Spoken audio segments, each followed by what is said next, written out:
I'll never forget the morning I woke up unable to move my legs. At 28, I'd been having strange symptoms for months, but when I called my mother from my apartment floor, her response chilled me. "Stop being so dramatic, Sherry. You're just looking for attention again." The numbness spreading through my body terrified me, but not as much as knowing my own parents wouldn't believe their daughter was dying. If only they knew what the blood tests would soon reveal. 6 months before that terrifying morning, I'd been standing in the conference room at Morrison Marketing Associates, ready to present our quarterly campaign to our biggest client. My PowerPoint was polished, my talking points memorized, and my confidence high. Then without warning, my right arm went completely limp. The laser pointer clattered onto the mahogany table as my fingers refused to grip. My colleague, Marcus, smoothly took over while I excused myself, claiming I needed water. In the bathroom, I watched my trembling reflection flexing my fingers as sensation slowly returned. This wasn't the first time something strange had happened to my body, but it was the first time it happened publicly. That Sunday, I mentioned it casually over pot roast at my parents' house.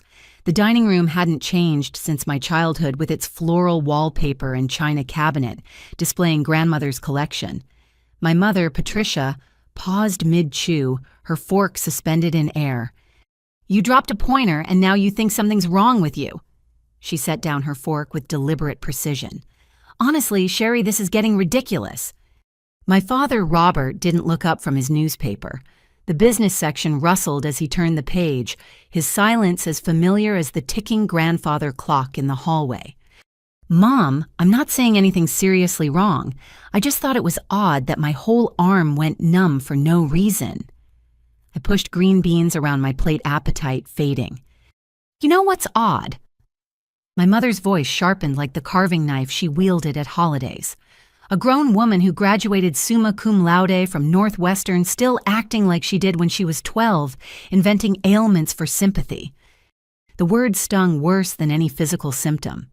When I was 12, I'd had severe stomach pains that turned out to be anxiety from being bullied at school.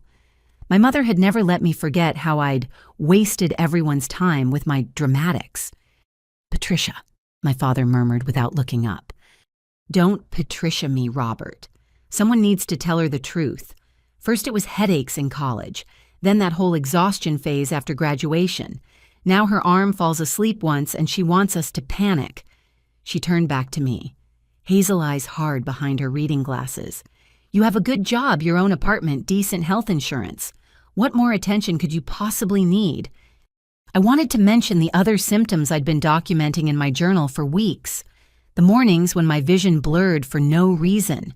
The bone-deep exhaustion that 10 hours of sleep couldn't cure. The way words sometimes scrambled in my mind before I could speak them. But her expression stopped me cold. "I'm just keeping track of things in case they get worse," I said, quietly. "Keeping track." She laughed, but there was no humor in it. "You mean that notebook you carry everywhere, scribbling down every tiny sensation like you're conducting some kind of scientific experiment on yourself?" My face burned. I hadn't realized she'd noticed my journal. The rest of dinner passed in strained silence, broken only by requests to pass the salt and comments about the weather. As I helped clear the table, my younger sister Amy caught my eye. At 25, she still lived at home while finishing her master's degree in education. She gave me a look I couldn't quite read, something between sympathy and warning. While washing dishes, I overheard my parents in the living room. The TV volume was low and their voices carried through the thin wall. "She's doing it again," my mother said. "Mark my words, Robert. Next week she'll claim she needs to see some specialist." "Maybe she's just stressed at work," my father offered weakly. "Stressed, we raised her better than this. My mother never complained once, even when she was—" Patricia's voice trailed off, then hardened again. "The point is, we don't indulge weakness in this family." I scrubbed a plate harder than necessary, hot water scalding my hands. Amy appeared beside me with a dish towel. "You okay?" she whispered. "Fine," I lied, handing her the plate. 2 weeks later, I learned just how far my parents' dismissal had spread. At my cousin Rachel's birthday party, I overheard my Aunt Martha talking to other relatives in the kitchen. "Patricia says Sherry's at it again," Martha said, voice dripping with false concern. "Poor thing just can't seem to get enough attention. Remember when she claimed she had that gluten thing?" That was lactose intolerance. Someone corrected. "And didn't the doctor actually diagnose that?" "Oh, doctors will diagnose anything these days if you pay them enough," Martha waved dismissively. "Patricia's beside herself. Says Sherry's been carrying around some kind of medical diary, writing down every little ache and pain." I stood frozen in the hallway, birthday gift clutched in my hands. They were talking about me like I was some kind of fraud, a con artist faking illness for sympathy. The worst part was knowing my own mother had painted this picture of me. That night, Amy called me after I'd gotten home. "I need to tell you something," she said, voice unusually serious. "But you can't let Mom and Dad know I told you." "What is it?" "Last week after you left dinner, they kept talking about you. Mom was going on and on about how you've always been sensitive and attention-seeking. Dad just sat there agreeing with everything." She paused. "So I started recording them on my phone." My heart skipped. "Amy, why would you do that?" "Because it's not right, Sherry. The way they talk about you when you're not there, it's cruel. And I think you deserve to know what they really say. I'm sending you the audio file now." The recording was worse than I imagined. My mother's voice, usually so controlled in person, was venomous as she detailed my history of fake problems to my father. She mentioned incidents I barely remembered from childhood, building a narrative of a daughter who couldn't function without constant validation. My father's occasional agreements felt like betrayals of their own. But the worst part came at the end when my mother said, "If she thinks we're going to drop everything every time she invents a new symptom, she's got another think coming. I won't enable this behavior anymore. As far as I'm concerned, she's perfectly healthy until a real doctor proves otherwise. And maybe not even then." I listened to the recording 3 times each playback, carving deeper wounds. This wasn't just dismissal or frustration. This was complete rejection of my reality delivered with a cruelty I hadn't known my mother possessed. The symptoms, meanwhile, grew worse. But now I had a new fear alongside the physical deterioration, the knowledge that the 2 people who were supposed to care most wouldn't believe me even if I were dying. Over the next 2 months, my body began betraying me in ways I couldn't hide or explain away. The morning blurred vision became a regular occurrence, forcing me to wait sometimes 20 minutes before I could safely drive to work. I started setting my alarm earlier, building buffer time into my routine for when my eyes refused to focus properly. The fatigue was different from normal tiredness. It felt like someone had replaced my blood with concrete, making every movement require monumental effort. I'd sleep 10 hours and wake up more exhausted than when I went to bed. Coffee became my lifeline, though even 6 cups barely made a dent in the bone-deep weariness. But the memory lapses scared me most. During a team meeting, I completely forgot the name of a client I'd worked with for 2 years. The name simply vanished from my mind, leaving a blank space where knowledge should have been. I covered by referring to them as our retail partners, but Marcus noticed. "You okay?" he asked after the meeting. "That was weird, you forgetting Brennan Industries like that." "Just tired," I said, the excuse becoming automatic. I documented everything in my journal, creating detailed entries about each incident. Time, date, duration, severity, potential triggers. If I was going to convince anyone something was wrong, I needed evidence. Data. Proof that I wasn't imagining things. The decision to show my parents the journal came after a particularly bad week. I'd had to leave work early twice due to sudden vertigo, and my supervisor, Janet, had started making comments about my reliability issues. I needed support even if seeking it from my parents felt like walking into a lion's den. I chose a Sunday afternoon, arriving at their house with the journal tucked in my purse. They were in the living room, my father watching golf while my mother worked on a crossword puzzle. Everything about the scene was painfully normal. "Mom, Dad, I need to talk to you about something important." I began sitting on the edge of the ottoman. My mother sighed dramatically, setting down her pen. "What crisis is it this time, Sherry?" I pulled out the journal, its purple cover worn from daily handling. "I've been documenting my symptoms for 3 months. I think something's really wrong and I need your support to figure out what." "Documenting," my mother repeated flatly. I opened to a recent entry showing them my careful notations. "Look, on Tuesday I had vision problems for 37 minutes. Wednesday my left leg went numb during lunch. Thursday..." The journal was ripped from my hands so suddenly I gasped. My mother stood up, fury radiating from her thin frame as she marched to the kitchen. I followed, watching in horror as she held my journal over the trash can. "Mom, no. That's months of medical documentation. This," she said, waving the journal like evidence in a trial, "is exactly the problem. You're obsessed with finding something wrong with yourself. It's WebMD syndrome, Sherry. You read about diseases online and convince yourself you have them." "I haven't looked up anything online," I protested, reaching for the journal. "These are just my experiences written down as they happened." She dropped it in the trash with a decisive thud. "Then you won't need it anymore." I stood there staring at my journal among coffee grounds and eggshells, feeling something break inside me. This wasn't just dismissal anymore. This was active destruction of my reality.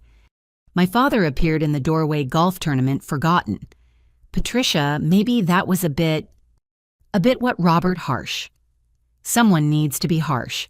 Our daughter is 28 years old and acting like a hypochondriac. What's next? Disability claims, attention-seeking posts on social media about her mysterious illness.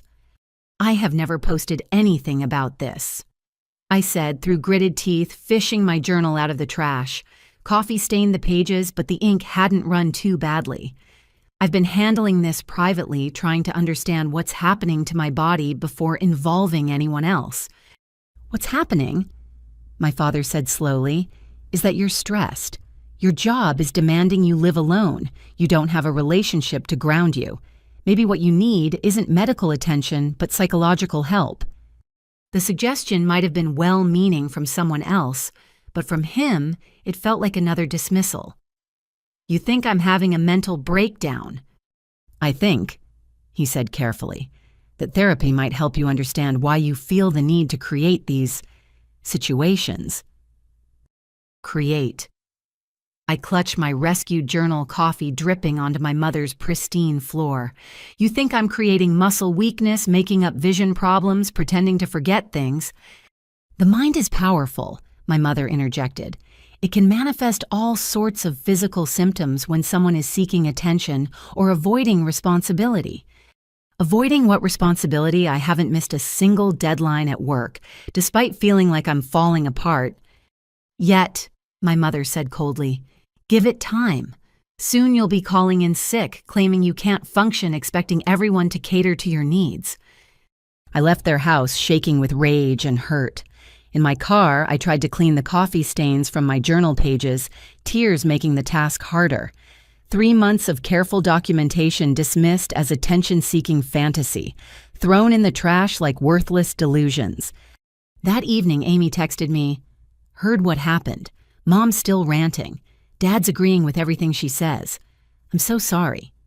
I didn't respond. What was there to say? The next morning brought a new symptom. My hands trembled so badly I couldn't button my blouse. I stood in my bedroom, fingers fumbling uselessly with the small plastic buttons, until I gave up and chose a pullover sweater instead. The trembling subsided after an hour, but the fear lingered. At work, I threw myself into projects with desperate intensity, trying to prove my reliability even as my body continued its rebellion. I stayed late, volunteered for extra assignments, triple-checked everything I produced.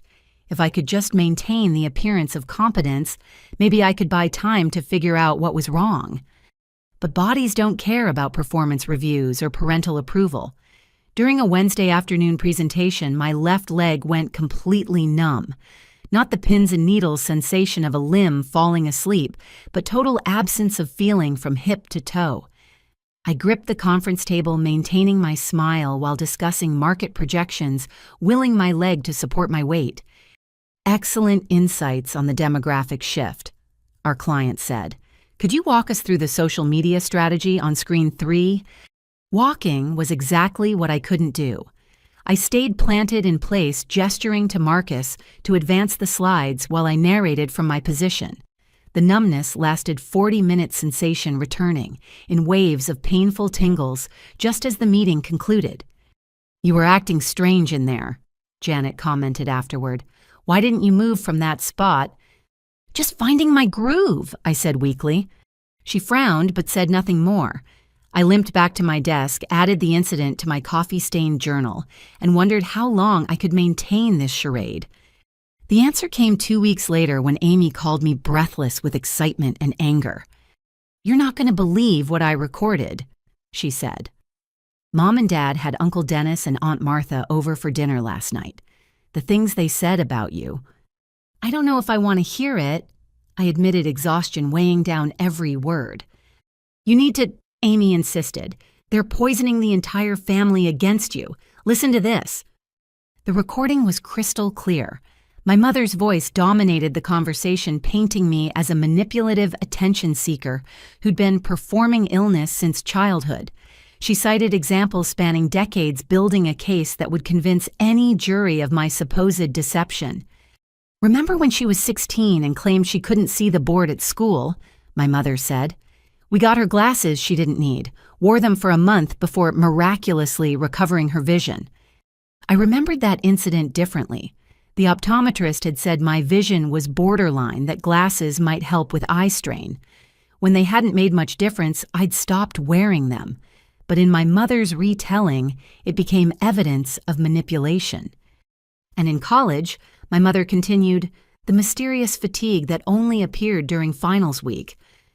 That fatigue had been diagnosed as mononucleosis by the campus health center. I'd been sick for months, struggling through classes with a documented illness. But facts didn't matter in my mother's narrative. Poor Patricia, Aunt Martha cooed sympathetically. It must be so hard having a daughter who refuses to grow up. The worst part, my mother said, voice dropping to a confidential whisper, is that she's starting to affect her career. Janet from her office called me last week concerned about Sherry's performance. I had to make excuses, claim she was going through a difficult time. My blood ran cold. Janet had called my mother about my work performance. The betrayal felt multi-layered, professional boundaries crossed and parental undermining combined. What did you tell her? Uncle Dennis asked. The truth, my mother replied, that Sherry has always had a tendency toward dramatics, but she usually grows out of these phases. I assured her it would pass. You're a saint for putting up with it, Martha said. In my day, children didn't dare act out like this. We've tried everything, my father's voice joined in, reasoning with her tough love, even suggesting therapy. Nothing works. She's determined to be the victim. The recording continued for another 10 minutes, each word, another nail in the coffin of family support. By the time it ended, I understood the full scope of my isolation. This wasn't just my parents dismissing my concerns. This was a coordinated campaign to discredit me to everyone I knew. I'm so sorry, Sherry, Amy whispered. I had no idea they were calling your boss. That's so messed up. It's okay. I lied, though nothing about this situation approached okay. Thank you for recording it. At least now I know where I stand. What are you going to do? I looked at my journal, coffee-stained and warped, but still intact. I'm going to keep documenting everything, and I'm going to find a doctor who believes me with or without family support. I believe you, Amy said quietly. For what it's worth, I've seen the trembling. I've noticed when you forget words. You're not making this up. It was the first time anyone had acknowledged what I was experiencing as real. I clutched the phone tighter, gratitude overwhelming me. Thank you, I managed through sudden tears. That means more than you know. After we hung up, I sat in my apartment's silence, processing the reality of my situation. My parents hadn't just dismissed my symptoms, they'd actively worked to discredit me professionally and socially. The support system I'd hoped to rely on had become another obstacle to overcome. But Amy's validation, small as it was, gave me strength. Someone saw my struggle. Someone believed me. It wasn't much, but it was enough to keep fighting. I opened my journal to a fresh page, writing in careful letters across the top, "I am not crazy. I am not lying. Something is wrong with my body, and I will find answers." Underneath, I began a new entry. Day 93. Symptoms continue to escalate. Family support non-existent. Professional reputation potentially compromised. But I persist. I persist because this is real, whether anyone believes me or not. The trembling in my hands made my handwriting shaky, but I kept writing. Each word was a small act of defiance against those who would erase my experience. Each entry was proof that I existed, that my pain was real, that my body's rebellion deserved recognition. Tomorrow would bring new symptoms, new challenges, new dismissals. But tonight, in the yellow glow of my desk lamp, I documented my truth. It was all I could do, and somehow, it was enough. The grocery store incident happened on a Tuesday afternoon in October. I'd taken a half day from work telling Janet I had a dental appointment, rather than admitting I could barely see straight from the crushing headache that had started at dawn. The fluorescent lights of Whole Foods made everything worse, but I needed supplies. I was reaching for a jar of pasta sauce when it happened. One moment I was standing, the next, my legs simply weren't there. Not numb this time, but completely unresponsive, as if someone had severed the connection between my brain and lower body. The jar shattered on the floor as I collapsed, red sauce exploding across the white tiles like a crime scene. "Oh my God," a woman's voice high and panicked. "Someone call 911. I tried to speak to say I was fine, just needed a moment, but my tongue felt thick and clumsy. People gathered around me, their faces blurring together like a watercolor painting left in rain. "Don't move her," a man commanded. "She might have injured her spine." I hadn't injured anything. My body had simply decided to stop working here in the pasta aisle, surrounded by strangers and broken glass. The embarrassment burned hotter than the physical symptoms. "Can you hear me?" A store employee knelt beside me, her name tag reading, "Amanda, here to help." "What's your name?" "Sherry," I managed, though it came out slurred. I'm okay. Just need—" "You're not okay," Amanda said firmly. "The ambulance is on its way." "No," I protested weakly. The last thing I needed was an emergency room bill and my parents finding out. "Please, I can't—" But my protests dissolved as another wave of disconnection washed over me. My arms joined my legs in their strike, leaving me helpless on the cold floor. Someone had put their jacket under my head, and Amanda held my hand, her grip the only thing anchoring me to reality. The EMTs arrived in a blur of navy uniforms and efficient movements. They asked questions I struggled to answer, shone lights in my eyes, took vital signs with practiced ease. "Has this happened before?" The older EMT Rodriguez, according to his badge, spoke gently. Not like this," I admitted. "Numbness, weakness, but never." "We're going to take you to St. Mary's for evaluation," he said. "Is there someone we should call?" I gave them my parents' number, already dreading their reaction. The ER was controlled chaos, beeping machines and hurried footsteps, and the antiseptic smell that made my stomach turn. They ran tests, drawing what felt like gallons of blood, sending me through the CT scanner, attaching electrodes to measure nerve function. "The good news," Dr. Chen said 2 hours later, "is that your CT is clear, no stroke, no obvious brain abnormalities." Then what happened to me? She frowned at her tablet. "Your initial blood work shows some inflammation markers, but nothing definitive. Sometimes the body reacts to stress in dramatic ways. Have you been under pressure lately?" Before I could answer, my parents burst through the curtain. My mother's face was a mask of fury, poorly disguised as concern. "What did you do now?" were her first words. Not, "Are you okay?" or "We were so worried," but an accusation wrapped in exasperation. Mrs. Peterson, Dr. Chen, intervened smoothly. "Your daughter experienced a significant neurological event. She lost function in her lower extremities for approximately 40 minutes. She fainted in a grocery store," my mother corrected. "Probably forgot to eat lunch and made a scene." "I didn't faint," I said, finding my voice. "My legs stopped working, completely. Then my arms." "Drama," my mother muttered, but quiet enough that Dr. Chen might not have heard. My father stood behind her, studying the monitor, displaying my vitals, as if they might reveal some truth he could accept. "What do the tests show?" "So far, inconclusive," Dr. Chen admitted. "But given the symptoms described and witnessed by multiple people, I'd like to refer Sherry to a neurologist for follow-up. This could be the beginning of something that needs monitoring." "Of course it is," my mother said. "There's always a follow-up, always another specialist, always more attention needed." "Mom," I pleaded, exhaustion making my voice crack. "People saw me collapse. The store has security footage. I'm not making this up." "Nobody said you're making it up," my father said, though his tone suggested otherwise. "But these things, they can be psychosomatic, the mind playing tricks." Dr. Chen's expression tightened almost imperceptibly.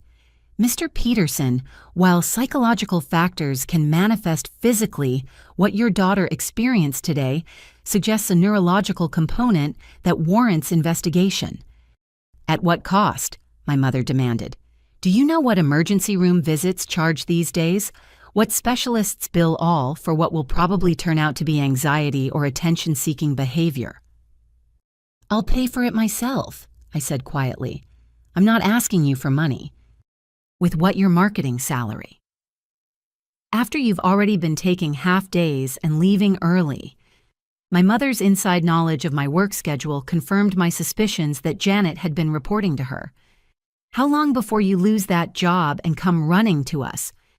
Patricia, Dr. Chen said, her professional composure cracking slightly.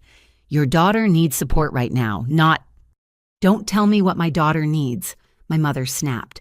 "I've been dealing with her episodes for 28 years. This is a pattern, doctor.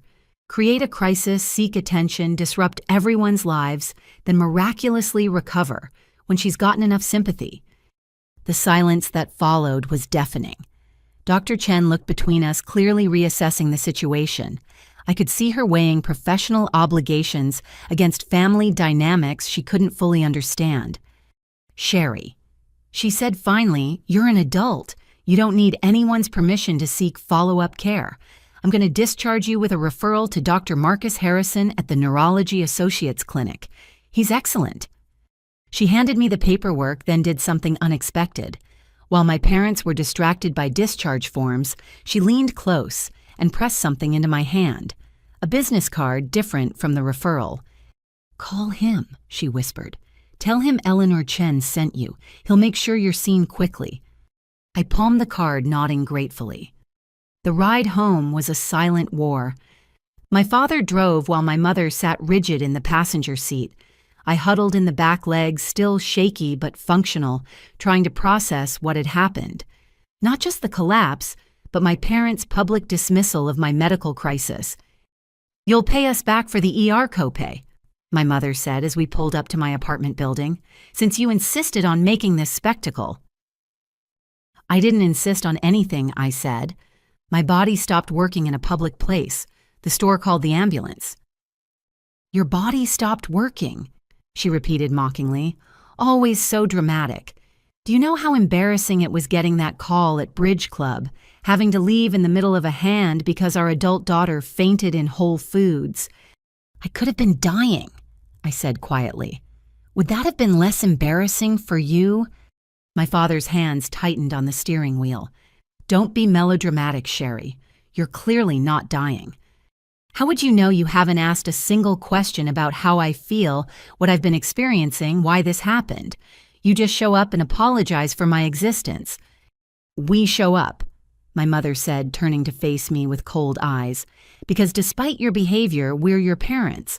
But that doesn't mean we have to enable your hypochondria. Get out. And next time you want to create a scene, call an Uber instead of an ambulance." I climbed out on unsteady legs, clutching my discharge papers and the secret business card. They drove away before I reached the building entrance, leaving me to navigate the stairs alone, on legs I didn't quite trust. Inside my apartment, I collapsed on the couch and finally looked at Dr. Chen's card. It wasn't a business card at all, but a small note written on prescription pad paper. "Dr. Harrison, neurologist who listens. Tell him about the pattern. I've seen this before." Those last 4 words undid me. Someone had seen this before. Someone recognized what was happening to me as real as a pattern, not as attention-seeking behavior or psychological manipulation. I called Dr. Harrison's office the next morning, mentioning Dr. Chen's name. The receptionist's tone immediately warmed. "Oh, if Eleanor sent you, we need to get you in quickly. Can you come Thursday at 2? That soon? I was used to specialist appointments taking weeks or months to schedule. Dr. Harrison keeps slots open for Eleanor's referrals. She has good instincts about urgent cases. Urgent cases, not hypochondria or drama or attention-seeking, an urgent case. I took Thursday afternoon off, telling Janet I had a follow-up from my ER visit. Her expression suggested she'd already heard a version of events from my mother, but she approved the time without comment. Dr. Harrison's office was nothing like the sterile hospital environment.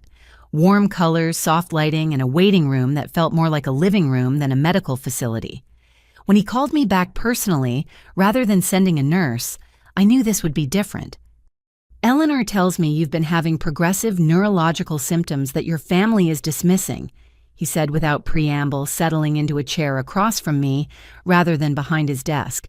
"Tell me everything from the beginning. Take your time." For the first time in months, I told my whole story without interruption or dismissal. He listened intently, occasionally asking clarifying questions, but never suggesting I was exaggerating or seeking attention. When I finished, he was quiet for a moment. "First," he said, "I want you to know that I believe you. Your symptoms are real, they're concerning, and they deserve thorough investigation. The pattern you're describing, particularly the progression and the episodic nature, suggests several possibilities we need to explore." "You believe me?" I repeated, tears threatening. "Of course I believe you. You're describing classic signs of several potential neurological conditions. The fact that your family doesn't recognize them doesn't make them less real." He pulled out a pad and began writing. "We're going to run comprehensive tests. Blood work beyond what the ER did in MRI with contrast nerve conduction studies. We'll figure out what's happening." "My parents think I'm making it up for attention," I admitted. His expression darkened. "Unfortunately, I see this more often than you'd think, particularly with conditions that present subtly at first or primarily affect women. Family dismissal can be as damaging as the illness itself." He handed me the test orders. "Do you have support from anyone?" "My sister believes me. She's been documenting how my parents talk about me when I'm not around." "Good. You'll need support for what's ahead. These conditions, whatever we find, they're real. And having family deny your reality while you're fighting for your health, that's its own kind of trauma." I left his office feeling something I hadn't experienced in months: validation. Someone with medical expertise had listened to my symptoms and responded not with dismissal, but with action. The tests would be expensive, might strain my savings, but at least I was moving toward answers. That evening, Amy called. "Mom's telling everyone you made a scene at Whole Foods for attention. She's furious about the ER bill." I collapsed Amy, completely lost function in my legs. It wasn't a scene, it was a medical emergency. "I know, I believe you, but she's spinning it hard, calling family members, building her narrative. Dad's backing her up as usual." "Let her," I said, surprising myself with the firmness in my voice. "I'm done trying to convince them. I found a doctor who believes me and we're running real tests. Whatever this is, I'm going to get answers with or without their support." "Good for you," Amy said. "And Sherry, I'm proud of you for keeping going despite everything." After we hung up, I sat with my coffee-stained journal and wrote a new entry. Today, 2 medical professionals validated my experience. Dr. Chen saw something familiar in my symptoms. Dr. Harrison believes me without question. I am not crazy. I am not seeking attention. I am sick, and I am finally on the path to discovering why. The path ahead was uncertain, potentially expensive, definitely challenging. But for the first time since my symptoms began, I didn't feel alone in walking it. 2 doctors had seen me, really seen me, and that made all the difference. My legs steady for now carried me to bed, where I lay thinking about patterns and recognition and the power of being believed. Tomorrow would bring new challenges, but tonight I had hope. Not for my parents' understanding that seemed impossible now, but for answers, for validation, for proof that my body's rebellion had meaning beyond my mother's cruel narratives. In the darkness, I whispered to myself, I am not crazy. I am not lying. I am sick. And soon everyone will know it. The morning I collapsed at work started like so many others, with me standing in my bathroom, gripping the sink as waves of dizziness threatened to knock me down. My reflection wavered in the mirror features, indistinct as my vision struggled to focus.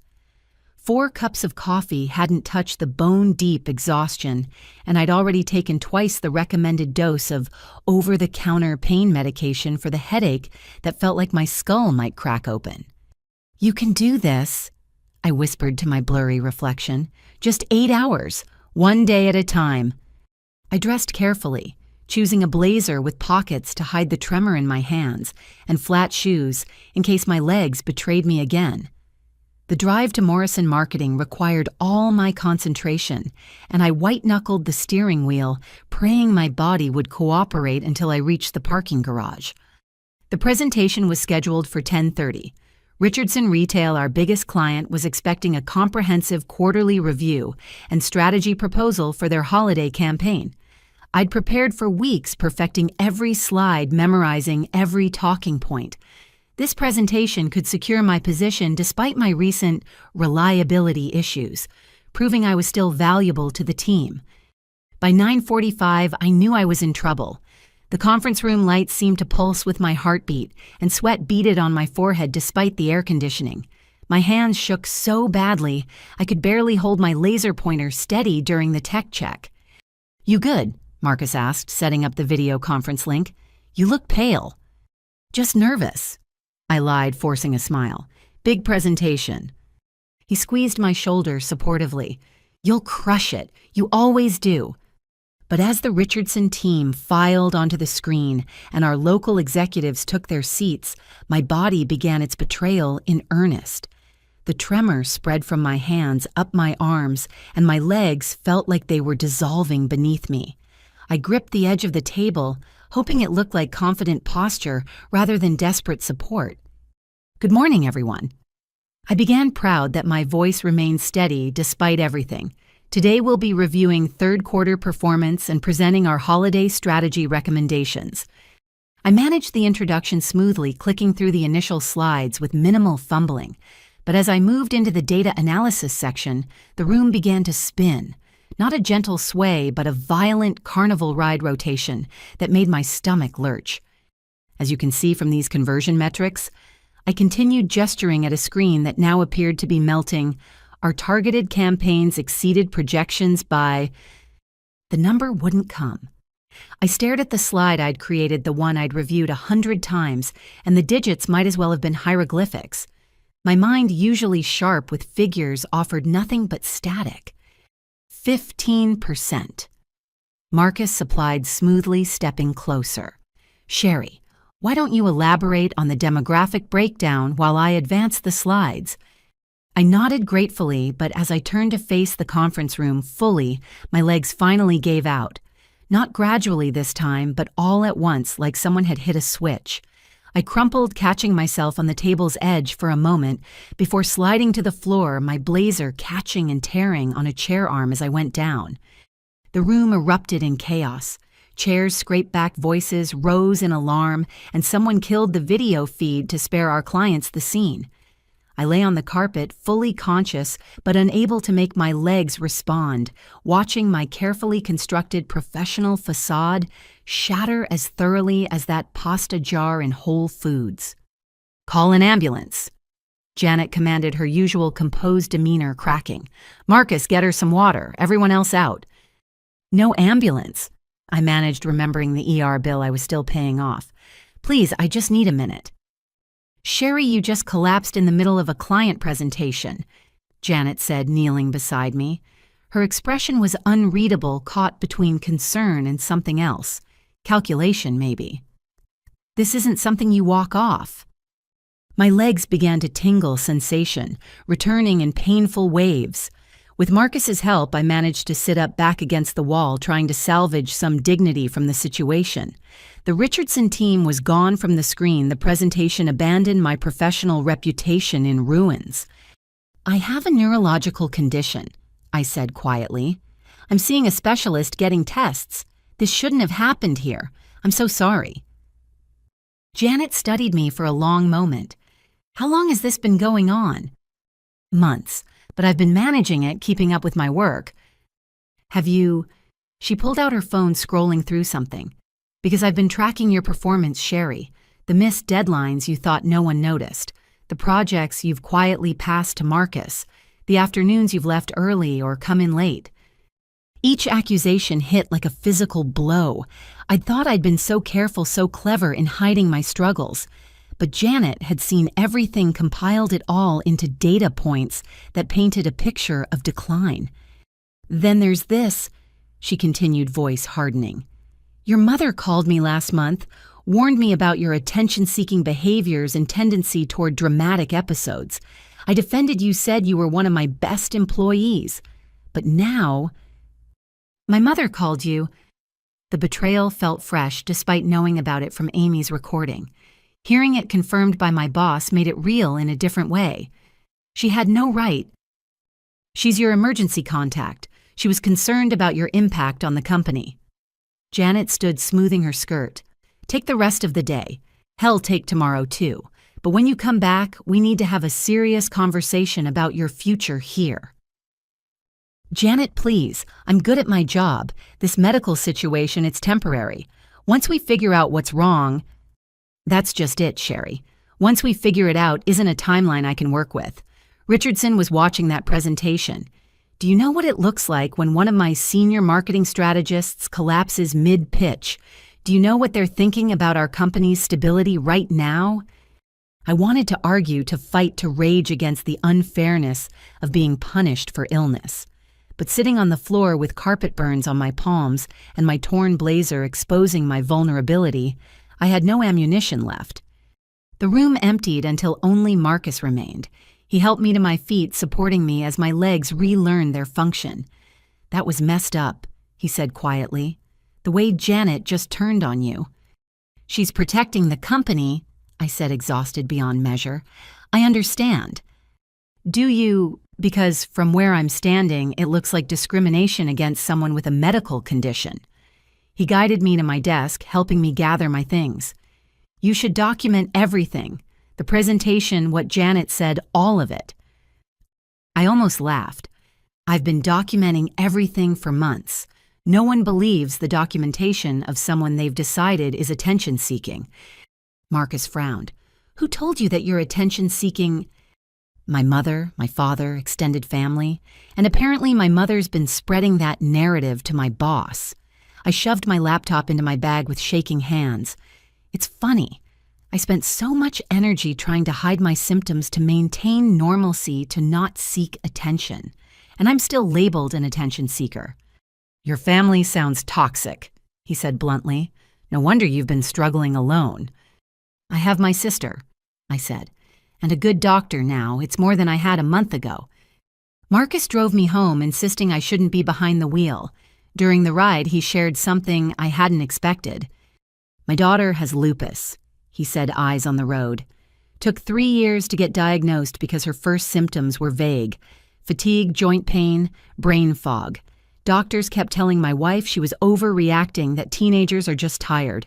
Then Mia had a seizure during volleyball practice. That must have been terrifying." It was. But you know what was worse. The months of being dismissed, watching her suffer while people suggested she was lazy or seeking attention.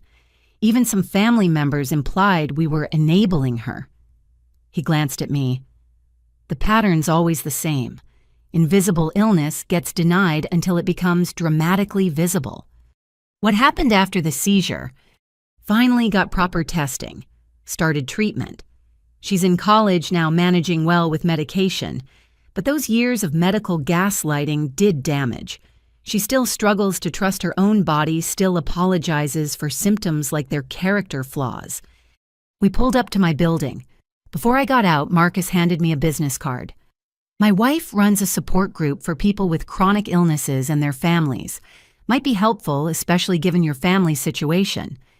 I took the card gratefully.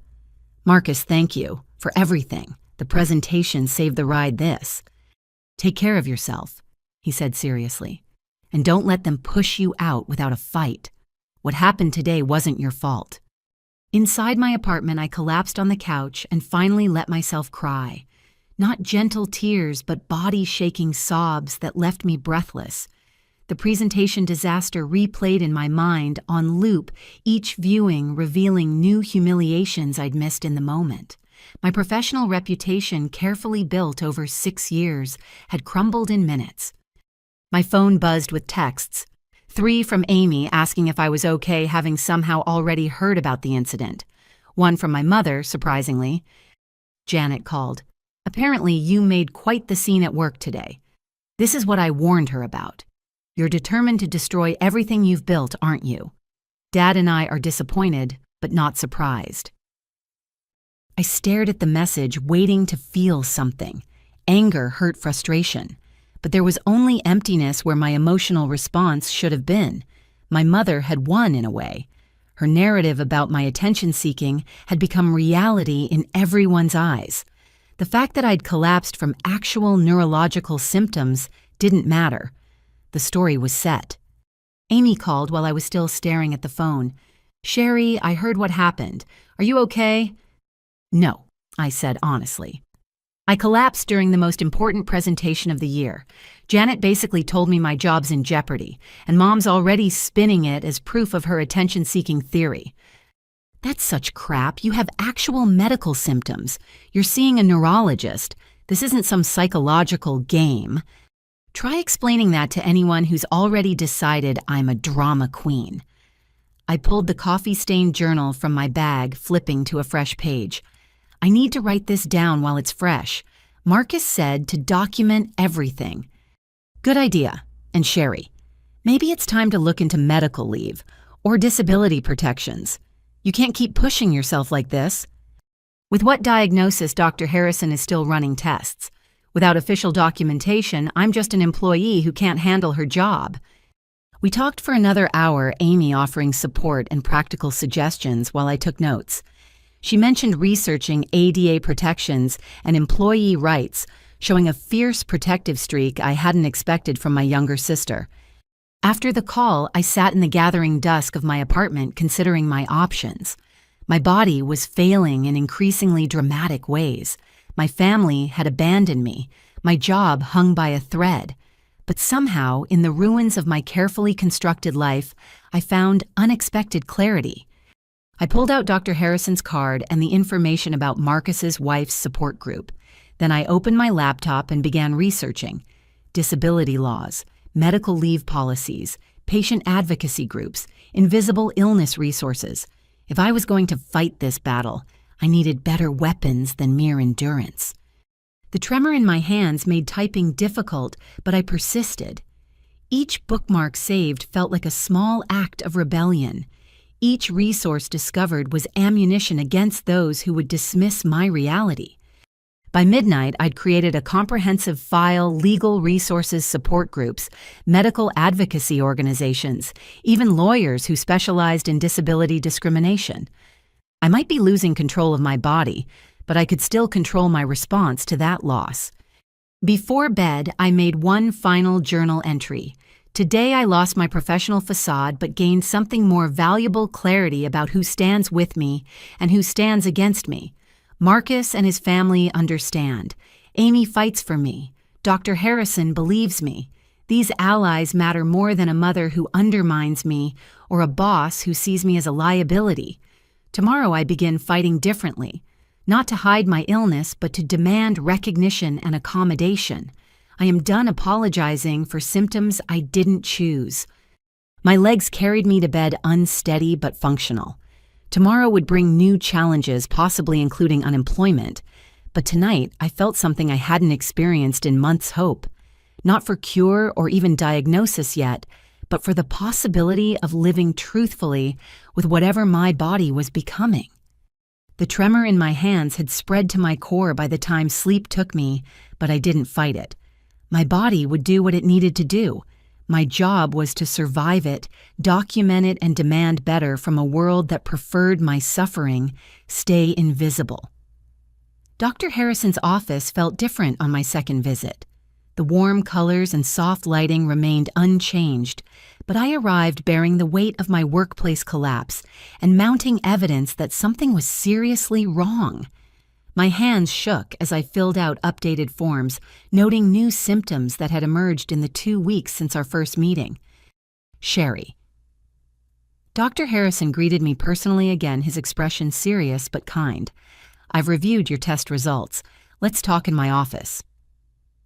The walk down the hallway felt endless, my legs still unreliable after their latest betrayal. He noticed my unsteady gait, offering his arm without comment, and I accepted gratefully. Small gestures of belief meant everything now. His office walls displayed diplomas and certifications, but also patient artwork and thank you cards. Signs of a doctor who saw people, not just symptoms. He gestured to a comfortable chair across from his desk, then surprised me by pulling his own chair around to sit beside me rather than maintaining the barrier of furniture between us. First, he said, opening my file, I want to show you something. He turned his computer monitor so I could see the images displayed. This is your MRI. The brain scans looked like abstract art to my untrained eye layers of gray and white in intricate patterns. But Dr. Harrison pointed to specific areas with practiced ease. See these spots here and here. His finger traced small white areas scattered through the images. These are lesions, areas where the myelin sheath around your nerve fibers has been damaged. Lesions. I repeated the word, feeling foreign on my tongue. That sounds concerning, yes, but also validating. Sherry, these lesions explain many of your symptoms. The weakness, the vision problems, the cognitive fog. Your brain is literally struggling to send signals properly through damaged pathways. I stared at the images, at the physical proof of my body's rebellion. After months of being called a liar and attention seeker, here was evidence that no one could dismiss. So I'm not crazy. You were never crazy, he said firmly. You have a neurological condition causing real, measurable damage. The pattern and distribution of these lesions, combined with your symptom progression, suggests several possibilities we need to explore further. What kind of possibilities? My voice came out smaller than intended. He pulled up another set of results this time, showing graphs and numbers. Your blood work revealed some interesting markers. Elevated proteins that suggest inflammation in your central nervous system. Antibodies that shouldn't be there. I want to run more specific tests, but Sherry, I need you to prepare yourself. We're looking at the possibility of an autoimmune condition. Autoimmune, I echoed, like my body is attacking itself. Essentially, yes. Your immune system appears to be mistaking your nervous system tissue as a foreign invader and mounting an attack. It would explain the episodic nature of your symptoms, why they come and go, why they're progressively worsening. I thought of my mother's words about attention-seeking, about drama and weakness. How could I explain that my own body had turned traitor, that this wasn't a choice or a performance, but a civil war I couldn't control? What's the next step? I asked, forcing myself to focus on action rather than emotion. I want to do a lumbar puncture, analyze your cerebrospinal fluid. It's uncomfortable, but necessary. We're also going to run a panel of specialized antibody tests. Some of these conditions are rare, and we need to be thorough. He paused, studying my face. How are you managing emotionally? This is a lot to process. The question broke something in me. After months of medical professionals treating me like a hypochondriac, having a doctor acknowledge the emotional impact felt revolutionary. My family doesn't believe me. I might lose my job. I'm terrified and relieved simultaneously because at least now I have proof I'm not lying. Medical gaslighting is traumatic, he said simply. Having your reality denied by people who should support you leaves scars. Are you connected with any support resources? I mentioned Marcus's wife's support group and he nodded approvingly. Good. You'll need community as we navigate this. Can I ask about your family situation? Sometimes understanding the dynamics helps me better support my patients. So I told him about my mother's cruelty, my father's passive, enabling the campaign to discredit me to extended family and even my employer. He listened without interruption, his expression growing increasingly grave. "There's something I need to tell you," he said when I finished. "Some of these autoimmune conditions have genetic components. They can run in families, particularly through maternal lines. Has anyone in your family had unexplained neurological symptoms?" My blood chilled. My grandmother. My mother's mother. She died when I was young, but Mom always said it was a mysterious illness. She gets weird when anyone mentions it. Dr. Harrison made a note. It might be worth exploring that history. Sometimes families hide or deny these conditions out of shame or fear. If your grandmother had something similar, then my mother might have it too, I finished, or could develop it. It's possible. These conditions can skip generations or manifest differently in family members. Your mother's reaction to your illness might be more complex than simple dismissal. We scheduled the lumbar puncture for the following week, and he gave me a thick packet of information about various autoimmune conditions affecting the nervous system. As I prepared to leave, he stopped me with a gentle hand on my arm. "Sherry, I need you to understand something. Whatever we find, whatever the specific diagnosis, you're starting a long journey. These conditions are manageable, but not curable. You'll need to make significant life adjustments. But you're not alone. My team and I will be with you every step." I left his office clutching the information packet and something even more valuable, concrete evidence of my illness. The MRI images, the blood test, results, the medical vocabulary that gave names to my experiences. No one could look at brain lesions and call them attention-seeking behavior. At home, I spread the papers across my kitchen table and began reading. Multiple sclerosis, neuromyelitis optica, autoimmune encephalitis. Each condition described symptoms I recognized, painting pictures of bodies, betraying their owners in familiar ways. The medical language felt like a new vocabulary for experiences I'd been unable to articulate. My phone rang. "Amy." "How did it go?" she asked immediately. He found brain lesions, actual visible damage on the MRI, and blood markers suggesting autoimmune activity. Saying it aloud made it more real.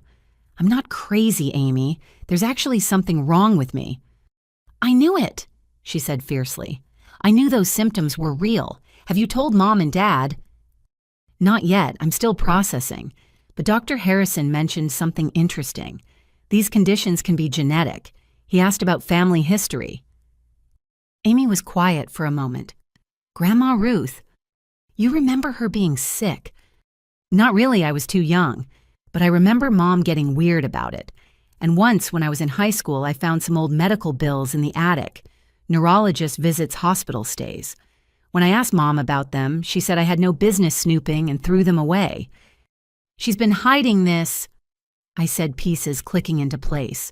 "What if Grandma had what I have? What if Mom knows exactly what's happening to me because she watched it happen before?" "That would explain so much," Amy breathed. "The anger, the denial, the accusations of attention-seeking. She's not dismissing you, she's terrified." "That doesn't excuse what she's done," I said, anger flaring. "Calling my boss, turning family against me, throwing my journal in the trash. Fear doesn't justify cruelty." "No, it doesn't, but it might explain it." What are you going to do? I looked at the brain scans Dr. Harrison had printed for me, the white spots scattered like stars against the gray matter. First, I'm going to get through the rest of these tests, get a definitive diagnosis. Then maybe I'll have a conversation with our mother about family medical history and the cost of denial. After we hung up, I sat with my coffee-stained journal and began a new entry. But this time, instead of just documenting symptoms, I wrote about vindication, about the strange relief of brain lesions and blood markers, about a doctor who believed me before the tests, not just after, about the possibility that my suffering was part of a larger family pattern, hidden and denied for generations. The tremor in my hands had worsened throughout the day, making my handwriting nearly illegible. But I persisted, needing to document this moment when everything shifted from maybe to definitely, from attention-seeking to autoimmune. That night, I dreamed of my grandmother. I barely remembered her, just impressions of soft hands and a voice that shook. In the dream, she sat beside me in Dr. Harrison's office, looking at brain scans that might have been hers or mine. "They didn't have these machines when I was sick," she said sadly. "No way to prove what was happening inside. Just suspicion and shame and doctors who said it was all in my head." "But I have proof now," I told her. "I can show them." She smiled, but it was tinged with sorrow. "Proof doesn't always change hearts, sweetheart. Sometimes people need their denial more than they need the truth." I woke with tears on my cheeks and a determination burning in my chest. Proof might not change my mother's heart, but it would change my approach. I was done begging for belief. Armed with medical evidence and professional validation, I could demand accommodation, pursue treatment, and build a life that honored my body's new reality. The next morning brought a call from HR. Janet had reported the presentation incident, and they needed to discuss options moving forward. I scheduled the meeting for after my lumbar puncture, giving myself time to gather medical documentation. If they wanted to push out an employee with a documented neurological condition, I'd make sure they understood the legal ramifications. But first, I had a support group to attend. Marcus's wife had texted me the details, and I decided to go that evening. Walking into a room full of strangers felt daunting, but less so than facing this journey alone. The community center was brightly lit with chairs arranged in a circle and a coffee station that reminded me of AA meetings in movies. But the people gathering looked remarkably ordinary. Different ages, races, genders, all united by invisible battles against their own bodies. "You must be Sherry." A woman approached with a warm smile. "I'm Diana Marcus's wife. He told me you might come tonight." "I almost didn't," I admitted. "This feels very real." She laughed gently. "I know, the first meeting is hard, admitting you need support, that you can't fight this alone. But trust me, this room will become a lifeline." As people settled into chairs, I noticed the variety of mobility aids scattered around. Canes walkers, one wheelchair. Tools of adaptation I might need someday, normalized and unremarkable here. The meeting began with introductions. Each person shared their name, condition, and something they were struggling with or celebrating. The honesty was breathtaking. "I'm Joan, I have lupus, and this week I'm celebrating 3 days without a flare." "Marcus here, fibromyalgia, struggling with a new medication that makes me foggy." Annie MS, frustrated with family members who think I'm exaggerating. When my turn came, my voice shook. "I'm Sherry. I'm in the process of being diagnosed with something neurological.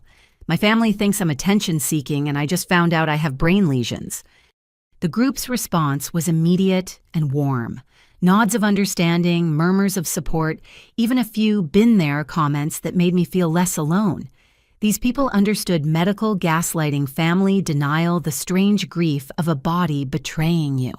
They offered practical advice about disability applications, workplace accommodations, managing difficult relatives. But more than that, they offered recognition. In this circle, I wasn't the woman who collapsed dramatically at work. I was just another person navigating the complexity of chronic illness.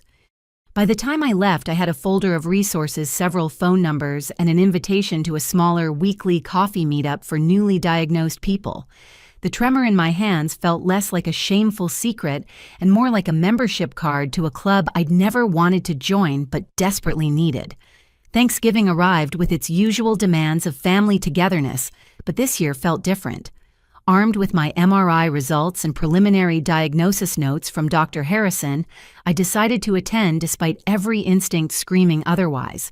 Amy had begged me to come promising to run interference, and some stubborn part of me wanted to face my extended family with medical evidence in hand. I dressed carefully that morning, choosing clothes that wouldn't show tremors and flat shoes for stability. The muscle relaxants Dr. Harrison prescribed helped somewhat, but stress always made symptoms worse. And nothing triggered stress quite like my mother's holiday productions. The house smelled of turkey and tradition when Amy met me at the door. She pulled me into a quick hug, whispering, "Aunt Martha's already 3 wines deep and Mom's in full performance mode. You sure about this?" "No," I admitted, "but hiding feels like letting them win." The dining room buzzed with conversation that stuttered when I appeared. Uncle Dennis raised his beer in mock salute. Well, well, the mystery illness girl graces us with her presence. Dennis. Aunt Martha chided, though her smile was sharp. "Don't be rude, though Patricia did mention you've been having quite the dramatic year, Sherry." I forced a smile, settling into my assigned seat between Cousin Jake and Amy. Jake, home from his 3rd year of medical school, studied me with clinical interest that felt different from the family's mockery. "How are you feeling?" he asked quietly. "Like I'm about to be served as the main course," I muttered, making him chuckle. My mother emerged from the kitchen carrying her famous green bean casserole, every hair perfectly placed, her Thanksgiving apron pristine. She set the dish down with practiced grace, her eyes skating over me as if I were empty chair. "Now that everyone's here," she announced, "let's go around and share what we're thankful for this year." The tradition I'd once found charming now felt like a trap. Each family member recited expected gratitudes, health, prosperity, togetherness. When my turn approached, my hands began their familiar tremor beneath the table. "I'm thankful for doctors who listen," I said clearly, "and for finally getting answers about my health." The silence stretched uncomfortably. My father cleared his throat. "Perhaps we should focus on more positive—" "Brain lesions are positive," I interrupted, surprising myself, "because that's what the MRI showed, actual visible damage to my nervous system. Or is medical evidence too negative for turkey dinner?" "Sherry." My mother's voice could have frozen gravy. "This isn't the time or place." "When is the time, Mom?" "When you're not telling my boss I'm attention-seeking. When you're not poisoning the entire family against me." My voice shook, but I pressed on. "I have a neurological condition, autoimmune. Genetic, actually. Which means—" "Enough." She stood abruptly. "I won't have you ruining Thanksgiving with your dramatics." "Dramatics." I laughed, edge of hysteria creeping in. "I have medical proof. Would you like to see the brain scans, the blood work, or would you prefer to keep pretending I'm making this up?" "You've always been like this," Aunt Martha interjected, wine making her bold. "Even as a child. Remember the school play incident?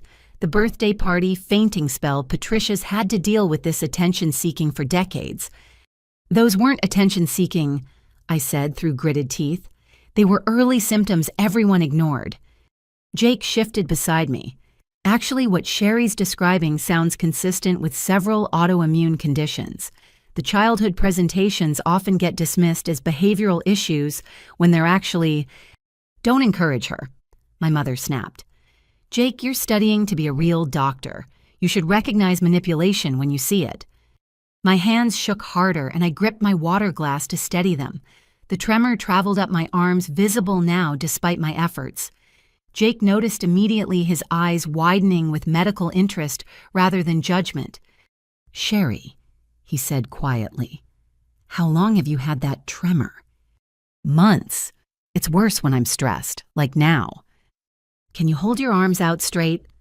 I extended my arms, watching them shake like leaves in a storm.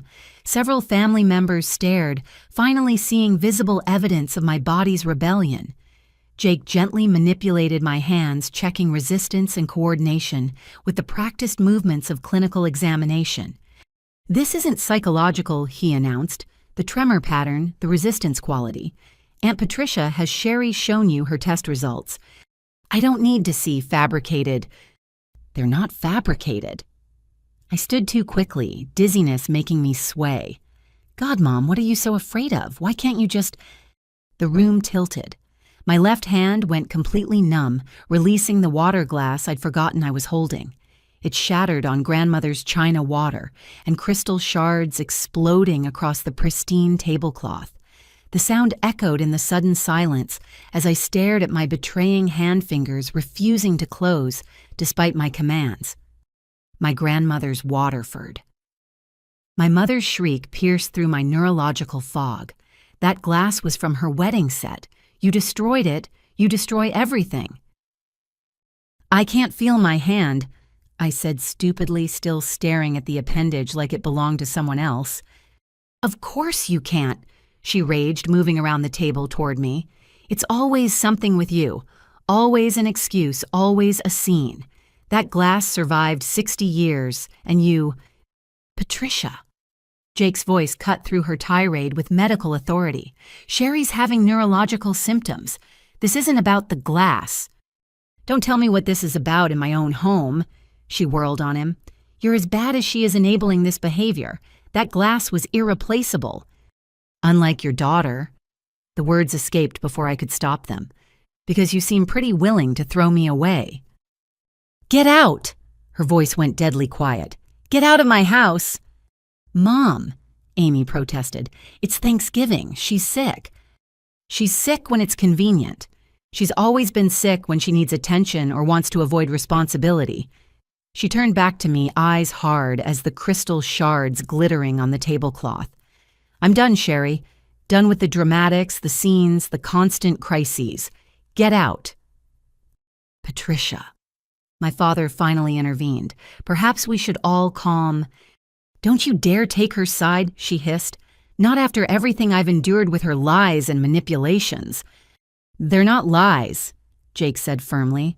"Aunt Patricia, I've seen enough in medical school to recognize real neurological symptoms. The tremor pattern, the sudden numbness, the way she's compensating for balance issues. These aren't things someone can fake."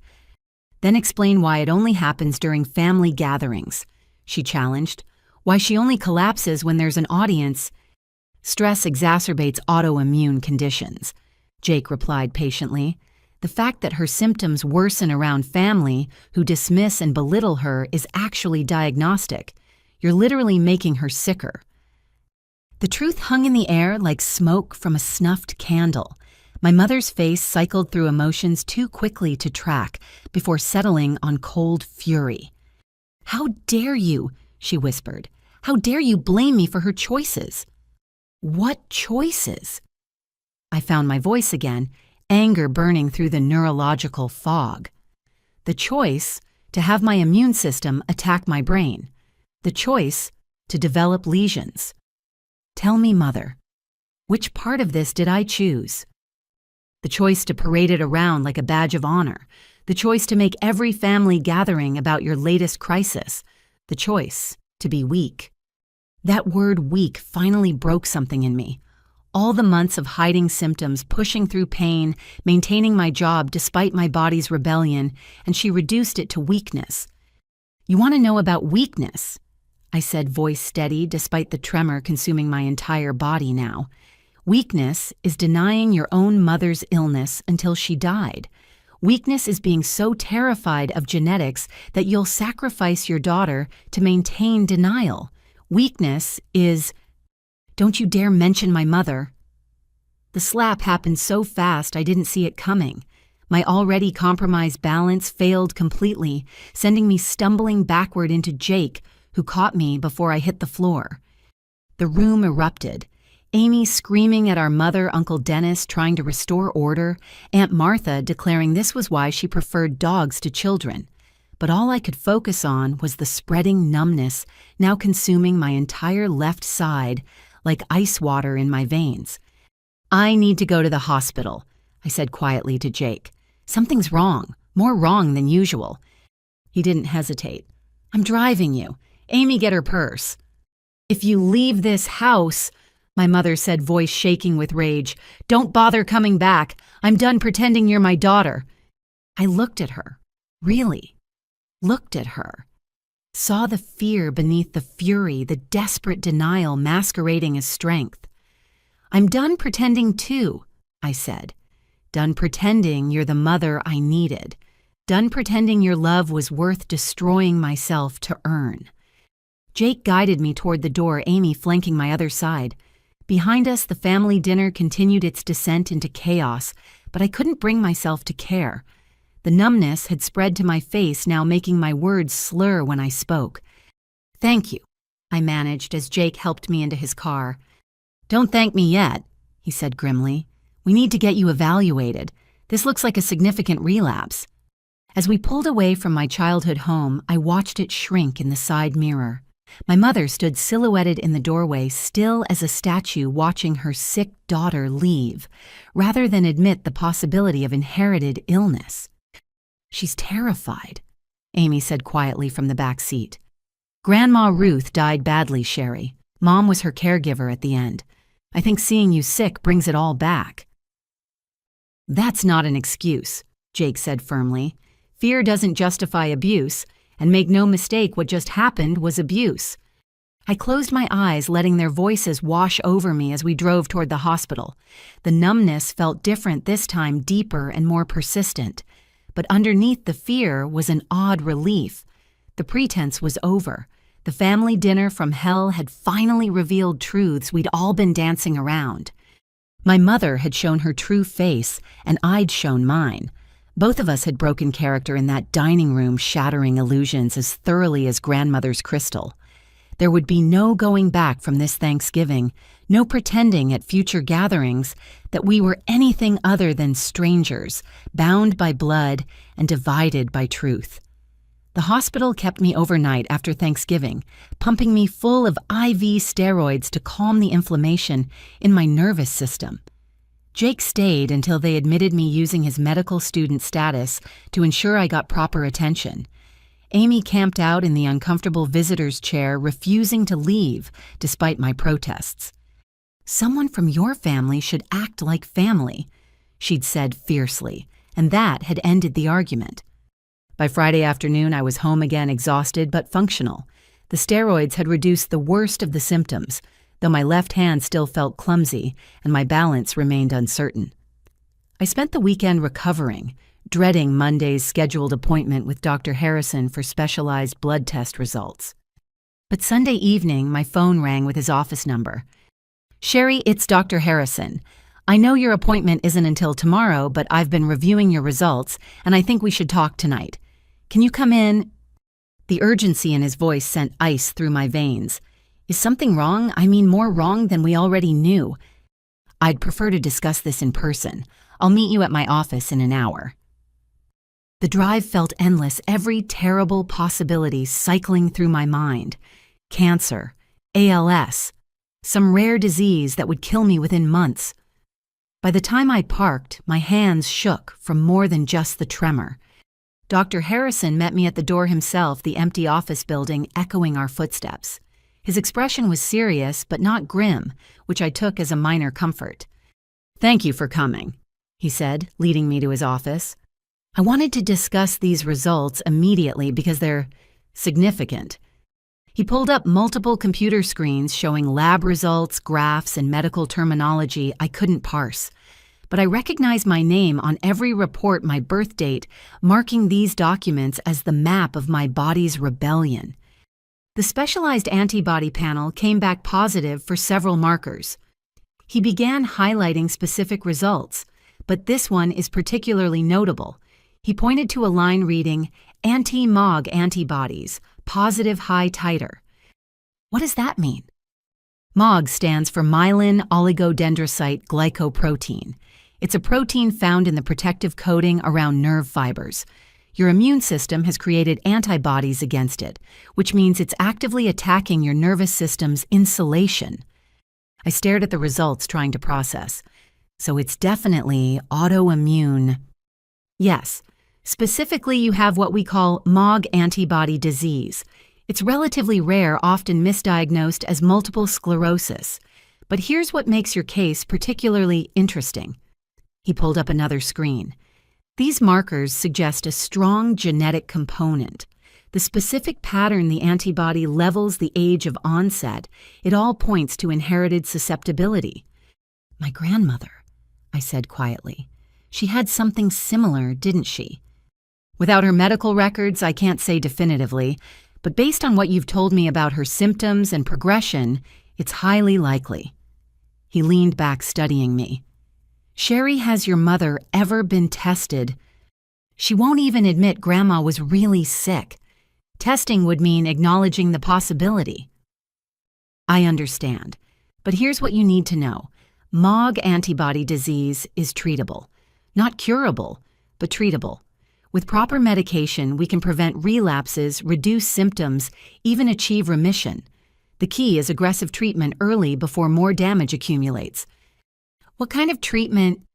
He outlined the options: immunosuppressants, regular infusions medications, with names I couldn't pronounce. The side effects sounded daunting, the lifestyle changes significant. But it was hope, real hope, not just for management, but for actual improvement. There's something else, he said, pulling up yet another screen. Your inflammatory markers are extremely high, even for MOG disease. Have you been under significant stress recently? I laughed, edge of hysteria creeping in. My mother disowned me at Thanksgiving. My job's in jeopardy. My family thinks I'm lying about being sick. So yes, you could say there's been some stress. His expression softened.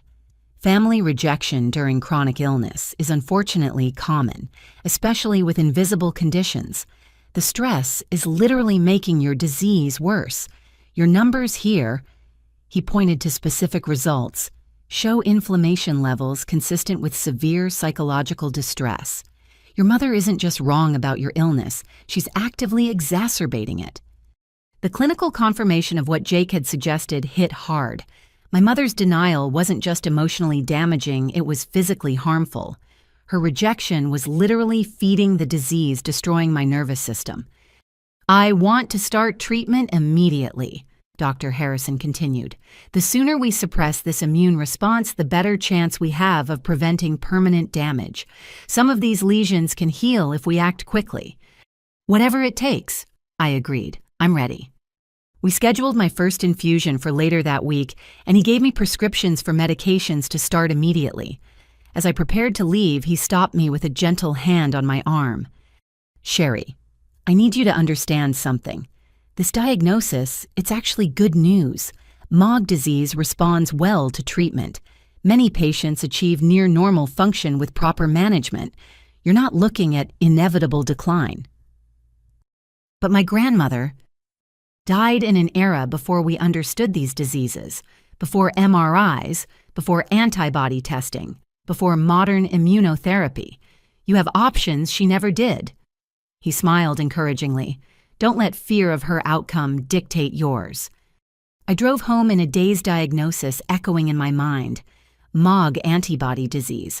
Rare but treatable. Genetic but manageable. Everything my mother feared made real, but also made survivable. At home, I spread out the information packets Dr. Harrison had given me. Medical journals, patient resources, treatment protocols.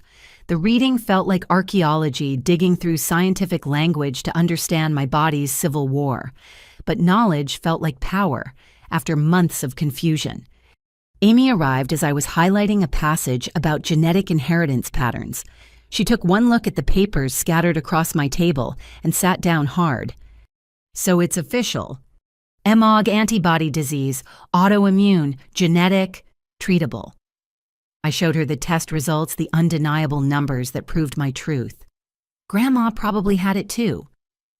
Jesus, Amy breathed. Mom's going to lose her mind when she finds out. If she finds out. I'm done trying to convince her of reality. I gathered the papers carefully, creating a file I'd need for work, for insurance, for the life I'd need to rebuild around this diagnosis. But Amy, you should get tested. If it's genetic. She nodded slowly. Already planning to. Jake wants to get tested too, and he's convincing his siblings. If this runs in the family, we all need to know. We talked for hours processing the implications.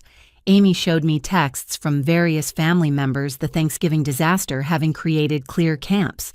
Some sided with my mother dismissing Jake's medical opinion as student naivety. Others quietly questioned whether they'd been wrong about my attention-seeking. Uncle Dennis called Dad, Amy reported. Said Mom went too far. Dad defended her, of course, but even he sounded uncertain. It doesn't matter anymore. I said, surprising myself with how much I meant it. I have proof. I have treatment options. I have a future that doesn't require their belief.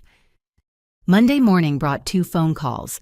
The first from HR scheduling a meeting to discuss accommodation options, now that I had official diagnosis documentation. The second from my mother. I almost didn't answer, but morbid curiosity won. Sherry. Her voice was ice. I heard you went to the hospital on Thanksgiving. Another dramatic gesture, I assume. I had a relapse triggered by family stress, I said calmly. My neurologist says emotional trauma can worsen autoimmune conditions. Interesting how that works. Silence, then what do you want? Nothing. I have my diagnosis. MOG antibody disease. Genetic, by the way. Inherited through the maternal line, just like whatever Grandma Ruth had. The sharp intake of breath was audible. You don't know what your grandmother had. No, because you destroyed her medical records and maintained decades of denial. But I know what I have, and genetics don't lie. I pulled up the inheritance pattern data. 50% chance of passing it to children. Higher likelihood of expression in females, often triggered by stress or trauma in genetically susceptible individuals. Stop. Her voice cracked slightly. Just stop. I'm starting treatment this week. Immunosuppressants and regular infusions.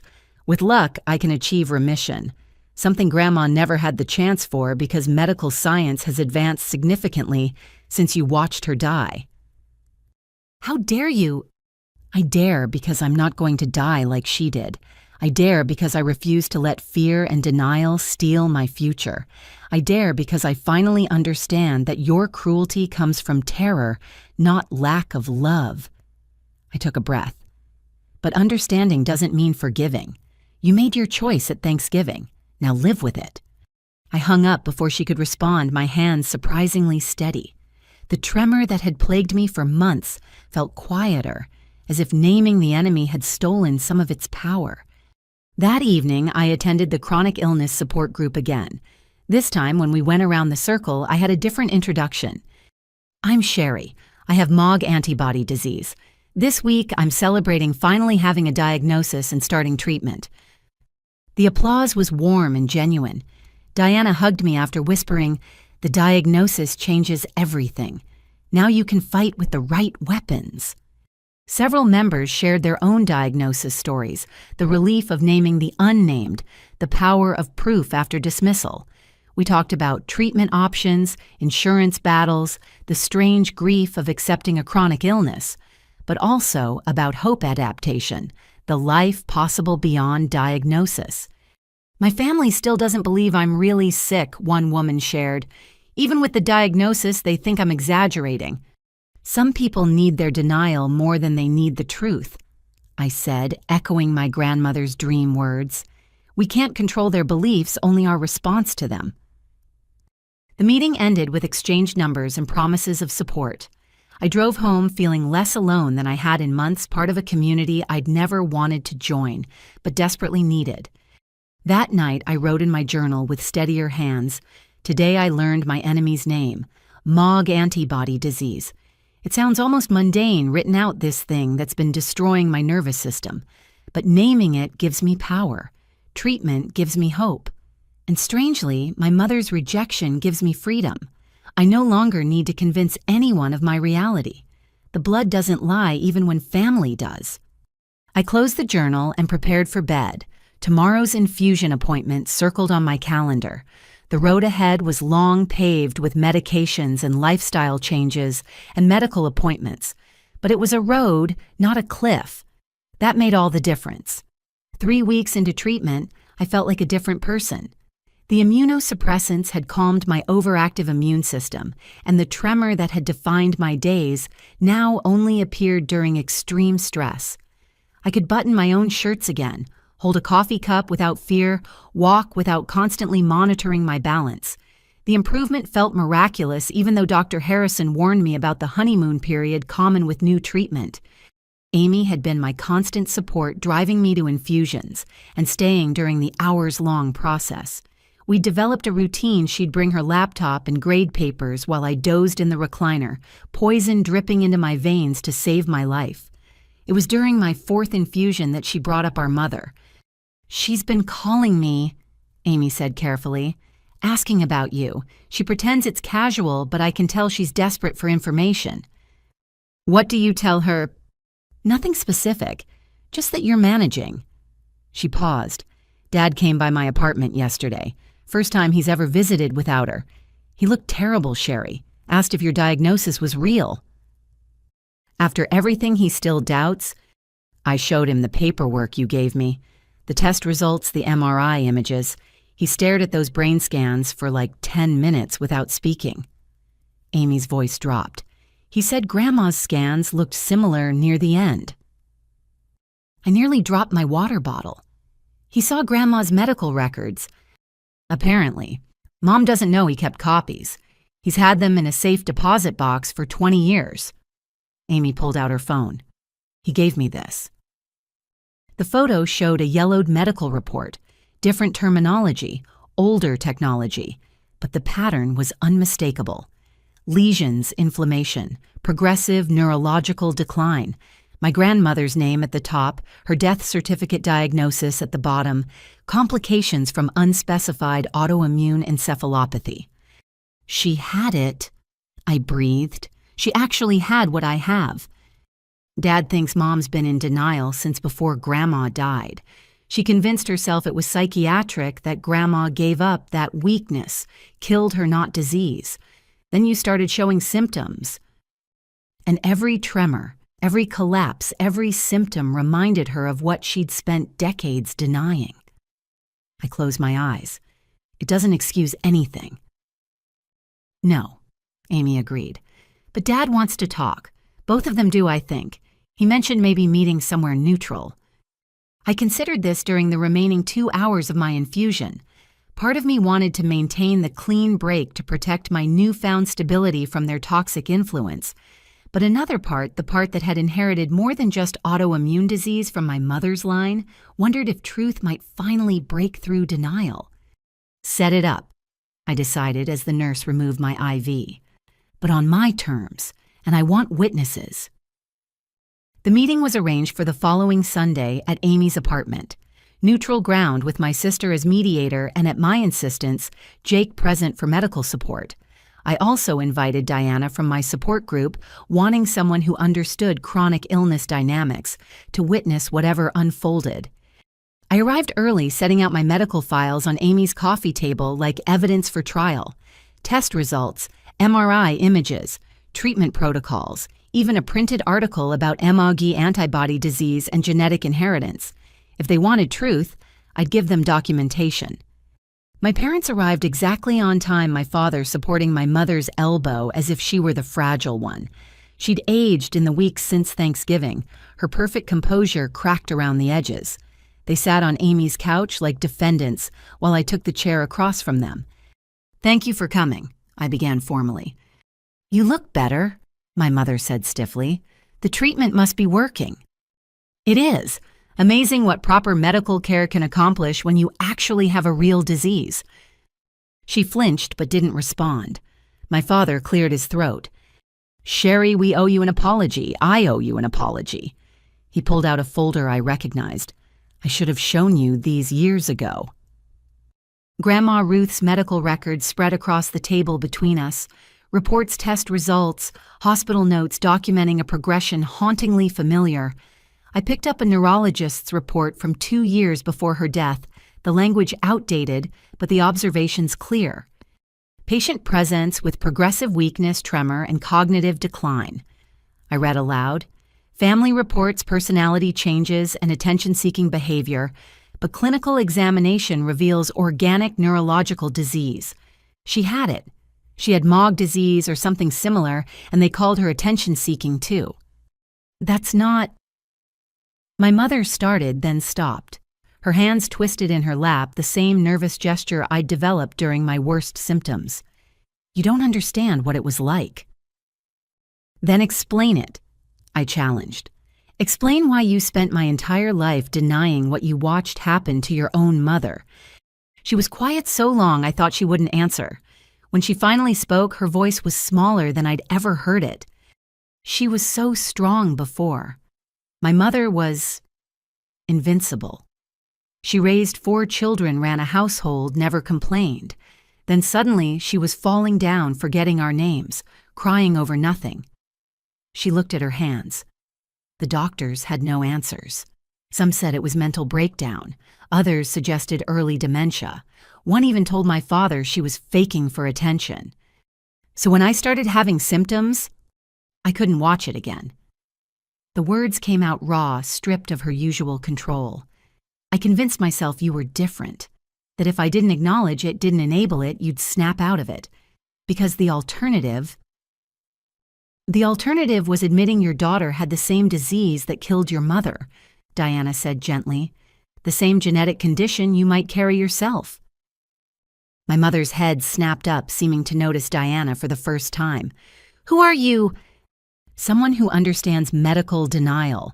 My mother did the same thing when I was diagnosed with lupus. Spent years telling me I was lazy, dramatic attention-seeking. Fear makes people cruel sometimes. I wasn't cruel, my mother protested. I was trying to protect yourself, I interrupted. You were protecting yourself. Every time you called me attention-seeking, every dismissal, every public humiliation, you were protecting yourself from the possibility that Grandma's illness lived in our genes. What was I supposed to do? Her composure finally cracked completely. Watch you deteriorate like she did. Plan another funeral for someone who should outlive me. I couldn't, Sherry. I couldn't do it again. So instead, you abandoned me when I needed you most. Called my boss, poisoned my relationships, threw my symptom journal in the trash, made my illness about your trauma instead of my reality. Jake shifted forward. Mrs. Peterson, have you ever been tested? Given the genetic component, no. The word shot out like a bullet, and I won't be. Mom, Amy said carefully, if you have the antibodies but no symptoms yet, early treatment could prevent... I said, no, I don't have it. I've never had symptoms. The tremor in your hands says otherwise, I observed quietly. Everyone looked at her hands, still twisted in her lap, but visibly shaking. She shoved them under her thighs, but the damage was done. We'd all seen it. That's just age, she said desperately. Stress from dealing with your sick daughter who reminds you of your sick mother. I pulled out the article on genetic inheritance. 50% chance of passing it on, higher expression in women, often dormant until triggered by stress or trauma. Sound familiar? Stop. My father reached for her hand. Patricia, maybe you should... I'm not sick. She stood abruptly, the tremor now visible in her whole frame. I'm not my mother, and I'm not Sherry. I'm fine. You're terrified, I said, standing to face her. And I understand that. But your terror doesn't erase my reality. I have MOG antibody disease. I inherited it through your genetic line, and I'm not going to die from it because, unlike Grandma, I have access to treatment. You don't know you won't die, she whispered. The treatments might fail. You might progress like she did. I might, but probably not. The medication is working. My symptoms are improving. I have a medical team that believes me and a treatment plan based on actual science, not denial. I gathered my medical files. I'm going to live, Mom, with or without your support. The question is whether you want to be part of that life. She stared at me, this daughter who refused to follow the script of either recovery or decline she'd written in her mind. I saw the war in her face between mother's love and decades of protective denial. I need time, she finally said. This is a lot to process. 28 years wasn't enough time, but I softened slightly at the genuine confusion in her eyes. Fine, process, but know this, I'm done begging for your belief. I'm done hiding my symptoms to protect your feelings. I'm done being ashamed of an illness I didn't choose. We should go, my father said quietly. Thank you for meeting with us, Sherry, and for sharing the medical information. We have a lot to discuss. They left slowly, my mother leaning on my father more heavily than when they'd arrived. At the door, she turned back. The treatment, she said haltingly, it's really working. Yes, I still have bad days, but fewer of them. The tremor's mostly gone. My balance is better. I can think clearly again. I met her eyes. I'm not cured. I never will be. But I'm managing. I'm living. Something flickered in her expression. Not quite acceptance, but maybe the beginning of possibility. Then they were gone, leaving the rest of us in exhausted silence. That was intense, Jake said finally, but I think you got through to her. Maybe. I sank back into the chair. Or maybe she'll double down on denial. Either way, I said what I needed to say. Diana squeezed my shoulder. You did beautifully. Set boundaries while leaving room for reconnection if she chooses it. That takes incredible strength. Amy started crying quietly. I hate this. I hate that our family is broken over something none of us chose.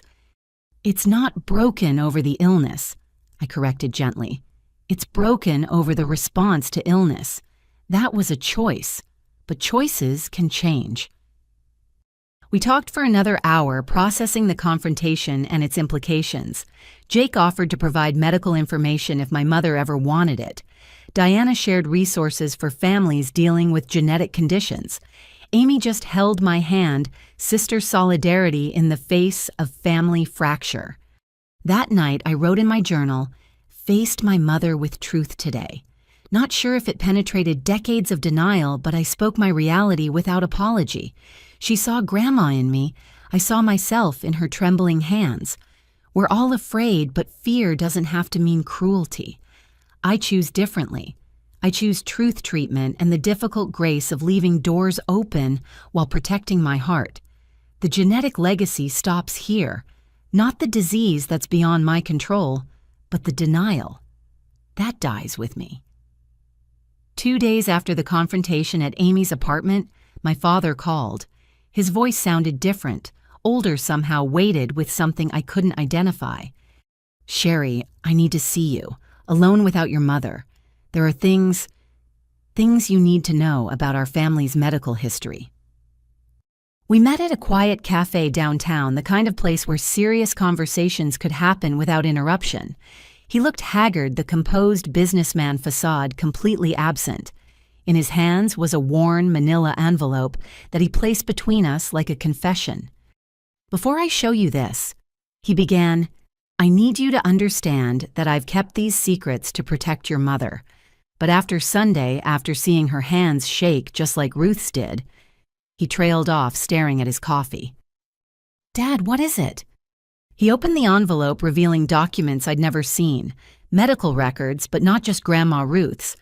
These went back further, names I recognized from family trees and old photographs. Your great-grandmother Ruth's mother, Margaret. He pointed to a death certificate from 1947. Cause of death listed as nervous breakdown leading to physical decline. But look at the symptoms described. I read the faded typing, progressive weakness tremors, difficulty walking, emotional instability. The same pattern, just dressed in different medical language. She had it too. We think so. And her sister, your great-great-aunt Helen, hysteria leading to paralysis. They called it in 1952. More papers, more familiar symptoms dismissed as female weakness. I've traced it back 4 generations, Sherry. Always the women, always dismissed as mental illness until their bodies failed completely. 4 generations. The weight of that history settled on my chest, and Mom knows. She knows about Ruth and Margaret, the others I found on my own researching after your diagnosis. He pulled out another document. But this is what I really needed to show you.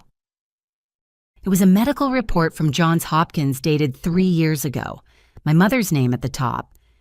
She got tested. I grabbed the paper, scanning rapidly. But she said, she lied. His voice was flat. She's been lying to everyone, including herself. Look at the results. There it was in black and white. Positive for MOG antibodies, lower levels than mine but undeniably present. Notes about early symptoms, mild tremor, occasional balance issues, fatigue, recommendations for monitoring and potential preventive treatment. She has it. I stared at the proof of my mother's deepest fear confirmed. She has the antibodies. She knows she has it. She went for testing after a bad episode. Thought she was having a stroke, but the scans showed early lesions. The doctor recommended immediate treatment to prevent progression. He laughed bitterly. She threw the report in the fire when we got home. Said if she didn't acknowledge it, it couldn't be real. That's not how disease works. I know. God, Sherry, I know. I've watched her pretend for 3 years. Seen her hide tremors, make excuses for balance problems, blame fatigue on everything except the obvious. He rubbed his face. And when you started showing symptoms, it was her nightmare made real, proof that denial doesn't stop biology. So she tortured me instead, made my life hell because she couldn't face her own diagnosis. I'm not excusing it, he said quickly. What she did to you was unconscionable, but I need you to understand the depth of her terror. She watched Ruth die badly, Sherry. Those final months. He shuddered. Your grandmother lost everything. Motor function, speech, eventually even recognition of family.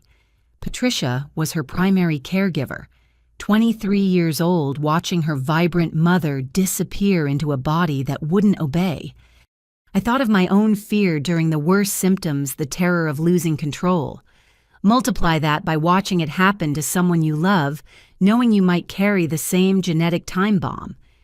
She should have told me, I said finally. When I first got sick, she should have said, I have this too, let's fight it together. She should have. But she'd spent so long building walls against that possibility, she couldn't tear them down. Even for you. He reached across the table, taking my hand. I'm telling you now, because those walls are finally cracking. Sunday shook her badly. Seeing your improvement, hearing about effective treatment, it's challenging everything she believed about inevitability. What am I supposed to do with this information? Whatever you need to. I'm not asking you to forgive her or reconcile. I'm just trying to help you understand. He squeezed my hand. And selfishly, I'm hoping maybe knowing the full truth will help you decide whether to leave that door open a crack. We sat in silence while I processed. 4 generations of women with this disease. 4 generations of medical dismissal of symptoms attributed to female hysteria or attention-seeking. My mother trapped between inherited illness and inherited trauma, choosing denial over truth until it poisoned everything. Does Amy know about Mom's diagnosis? No, Patricia made me swear, but I'm breaking that promise now because secrets are killing this family. He pulled out one more document. There's something else. Amy's test results. My heart stopped. She got tested already. Last week. She didn't want to worry you until she knew. He handed me the paper. Negative. No antibodies, no markers. She escaped it. Relief flooded through me so intensely I nearly collapsed. My little sister, at least, was free from this genetic curse. Jake's results are pending, he continued. But given it primarily affects women in our family line, he's probably safe. I looked back at Mom's hidden diagnosis. What about treatment? Is she getting any? No, she refuses. Says taking medication would mean admitting she's sick. His voice cracked. I watch her deteriorate bit by bit, and there's nothing I can do. She won't let me help her any more than she let you help yourself. That's her choice, I said, surprising myself with the coldness in my voice. Just like abandoning me was her choice. I know, I'm not asking you to save her. I'm tired of secrets, Sherry. Tired of pretending. tired of enabling her denial while watching both of you suffer. Then stop, I suggested. Stop enabling, stop keeping her secrets, stop letting her narrative control the family. Easier said than done after 35 years of marriage. I did it after 28 years of being her daughter. He smiled sadly. You're stronger than me.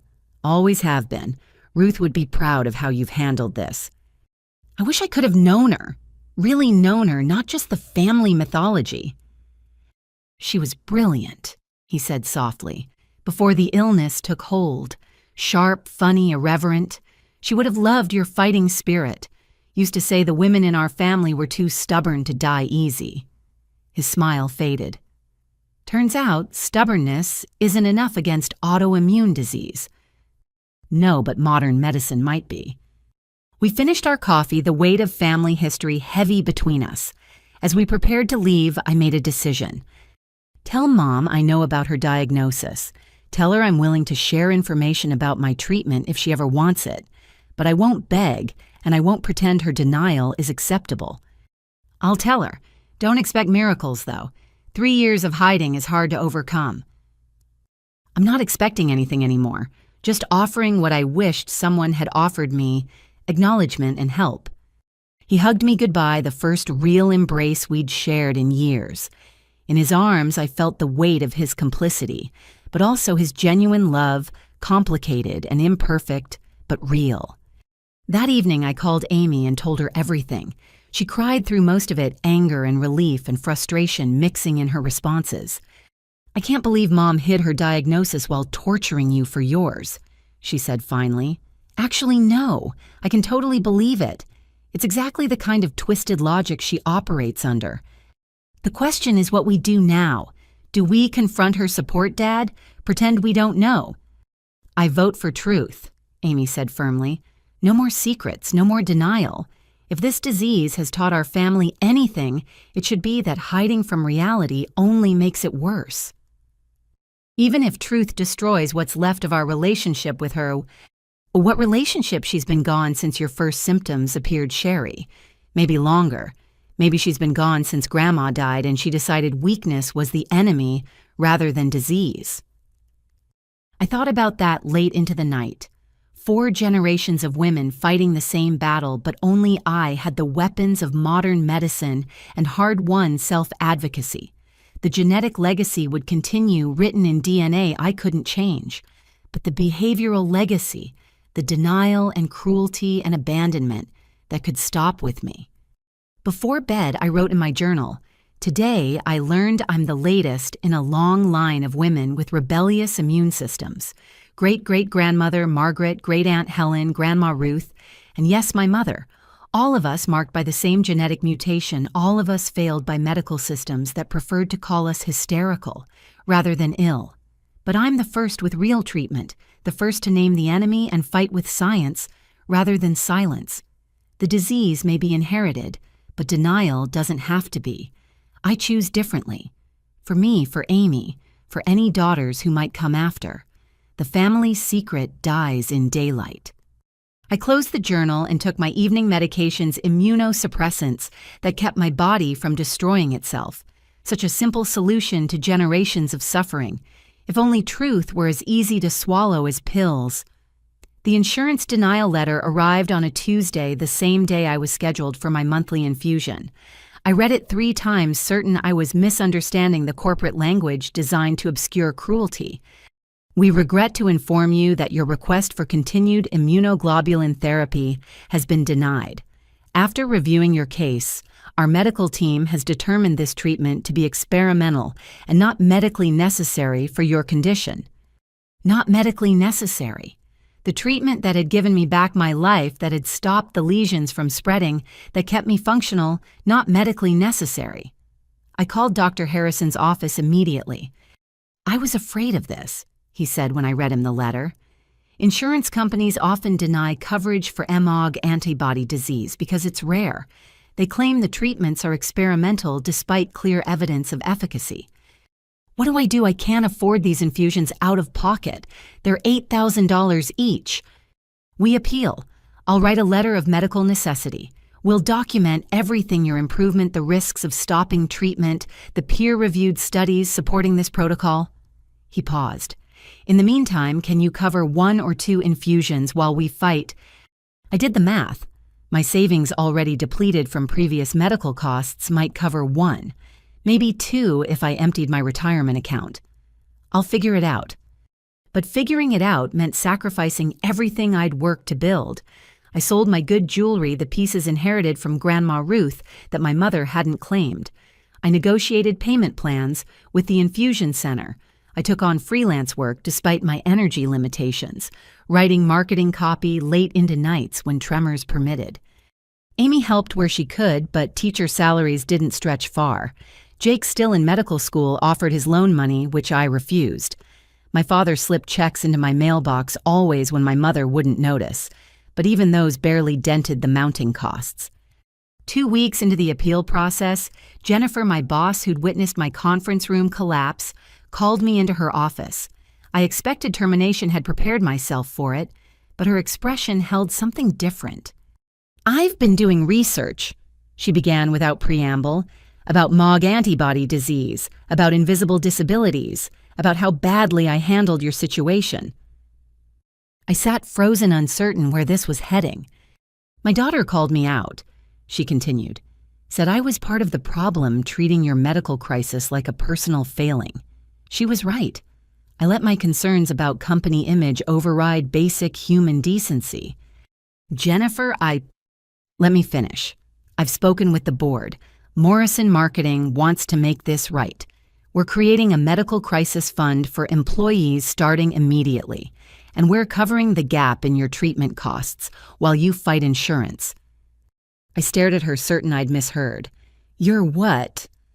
$8,000 a month, right? For the infusions, we'll cover it for up to 6 months while appeals process." She slid a document across the desk. "Legal drew this up. No strings, no requirements, except that you continue contributing your excellent work as your health allows." Why? The word came out strangled. "Because it's right. Because we failed you when you needed support. Because Marcus threatened to quit and take half the creative team with him if we didn't step up." She smiled slightly. "And because your presentation materials, even mid-collapse, were still better than anything else we had for Richardson. They renewed their contract based on your strategy." I signed the papers with shaking hands, this time from emotion rather than symptoms. Corporate compassion felt as foreign as my autoimmune disease once had, but equally real. The relief lasted exactly 1 week before my mother entered the story again. I was at the infusion center halfway through my 6-hour treatment when she appeared. No warning, no announcement, just suddenly there in the doorway, looking like she'd aged a decade in the weeks since our confrontation. "Don't," I said immediately. "Whatever you're here to say, I don't want to hear it. Not here, not during treatment." She ignored me, taking the visitor's chair Amy usually occupied. Her hands, I noticed, shook worse than before, and she'd developed the slight head tremor I recognized from my own worst days. "Your father told me," she said quietly, "about showing you my test results, about breaking his promise. Good for him. Someone in this family should tell the truth. I've been living with this for 3 years," she continued as if I hadn't spoken. "Hiding it, fighting it, pretending it away, watching you get diagnosed, get treatment, get better while she gestured at herself, "while I got worse. That was your choice." "I know." The admission seemed to cost her physically. "I've made so many wrong choices, Sherry, starting with turning my mother's illness into a character flaw, then doing the same to you, and now what? You want forgiveness. Understanding my treatment protocol." I watched the IV drip medicine flowing into my veins while my mother sat untreated by choice. "What exactly do you want from me?" "I want to know how you did it," she said simply.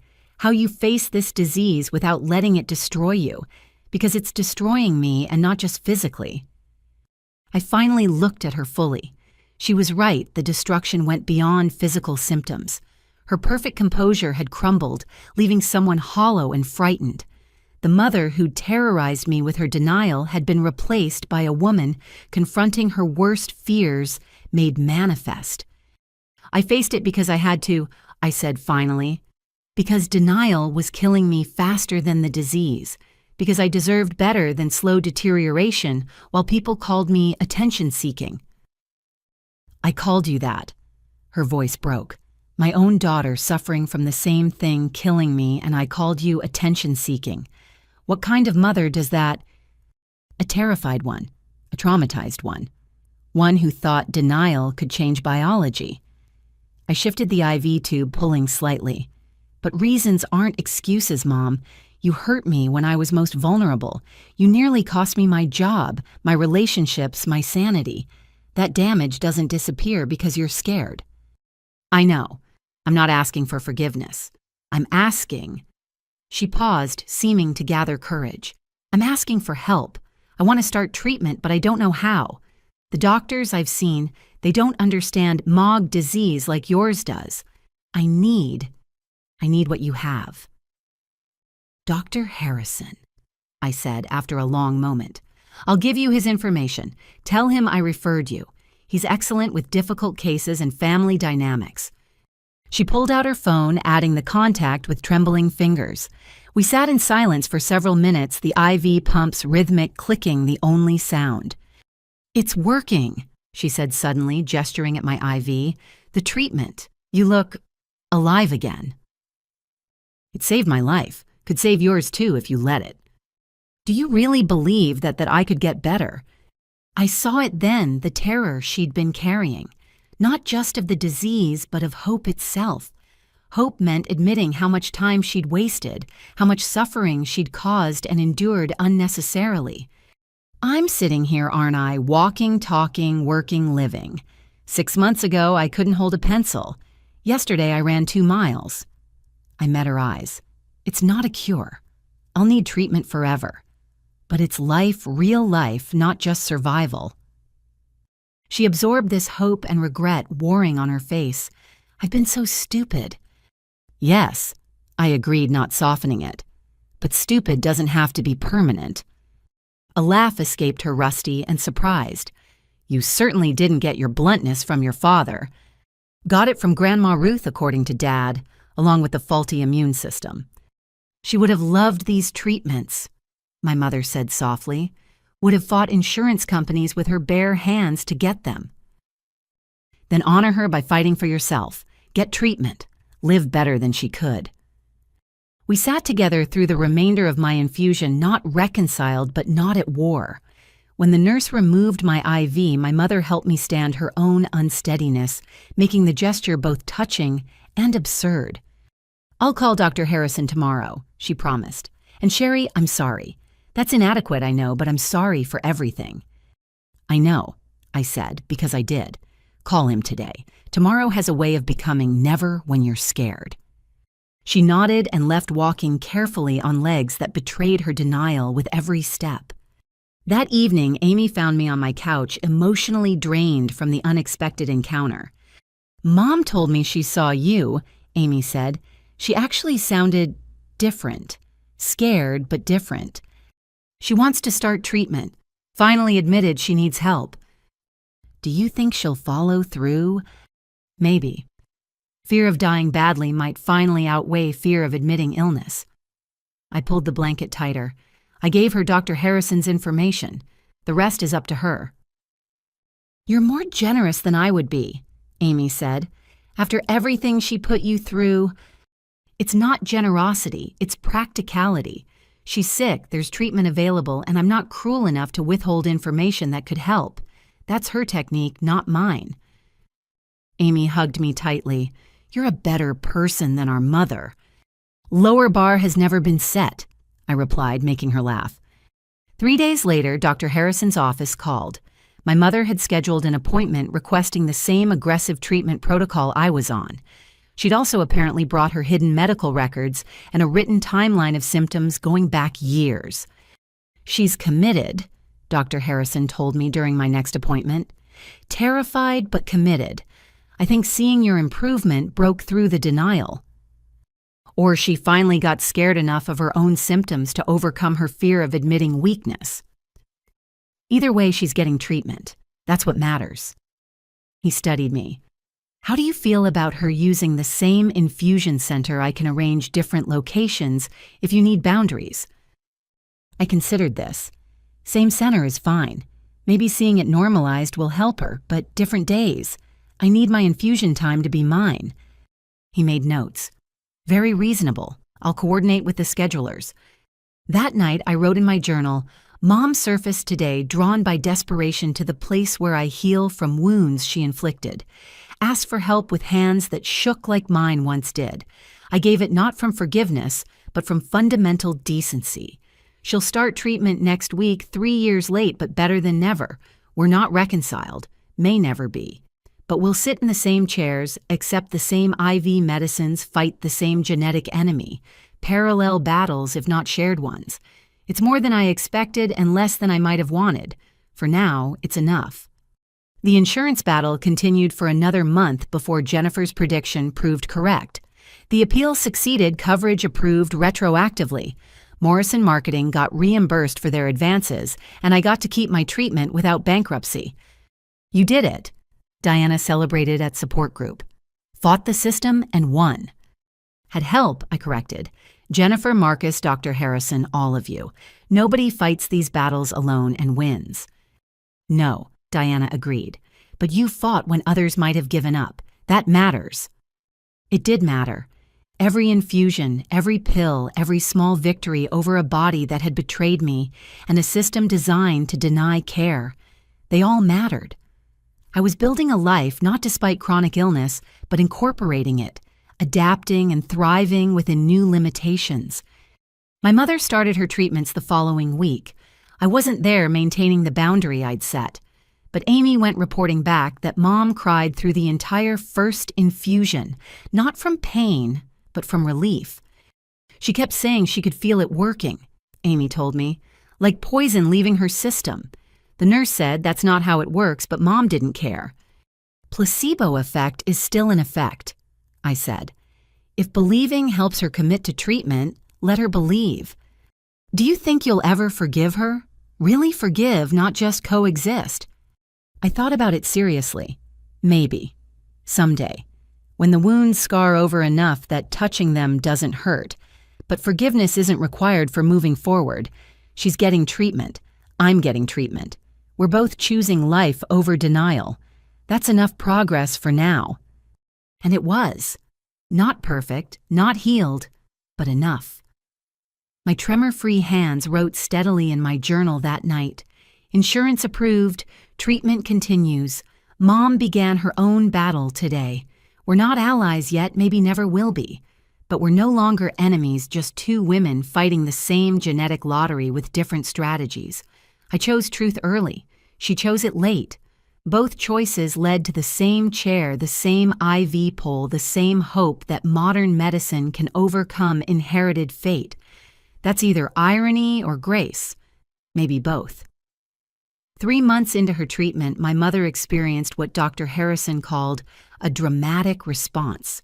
The tremors that had defined her movements for years calmed to barely noticeable. Her balance stabilized.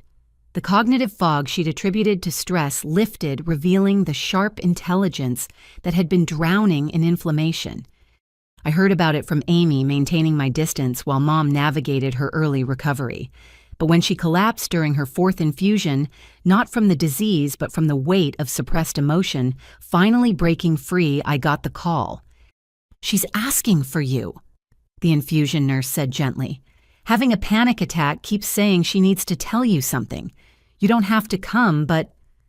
I arrived 20 minutes later to find my mother curled in the recliner, sobbing with an abandon I'd never witnessed. Not even at Grandma Ruth's funeral had she allowed herself such complete emotional release. "Sherry." She gasped when she saw me.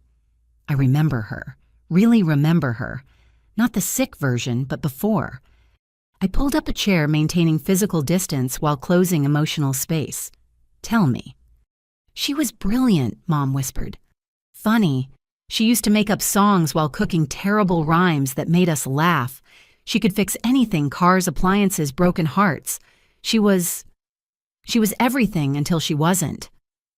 The disease took that away, I said carefully. No.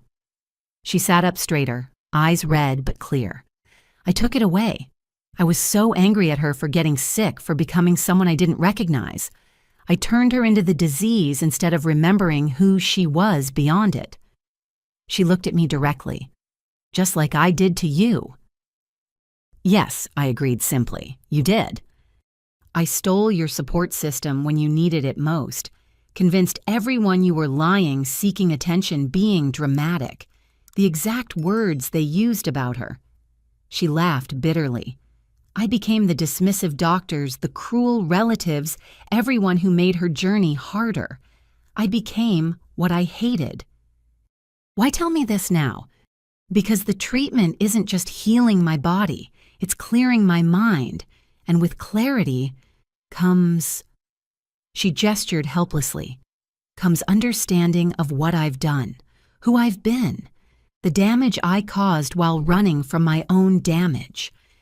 The IV pump beeped, marking another hour of medicine delivered. Around us, other patients read or slept through their treatments, each fighting private battles with public faces. I can't undo it, she continued. Can't take back the words, the betrayal, the months of torture while you suffered.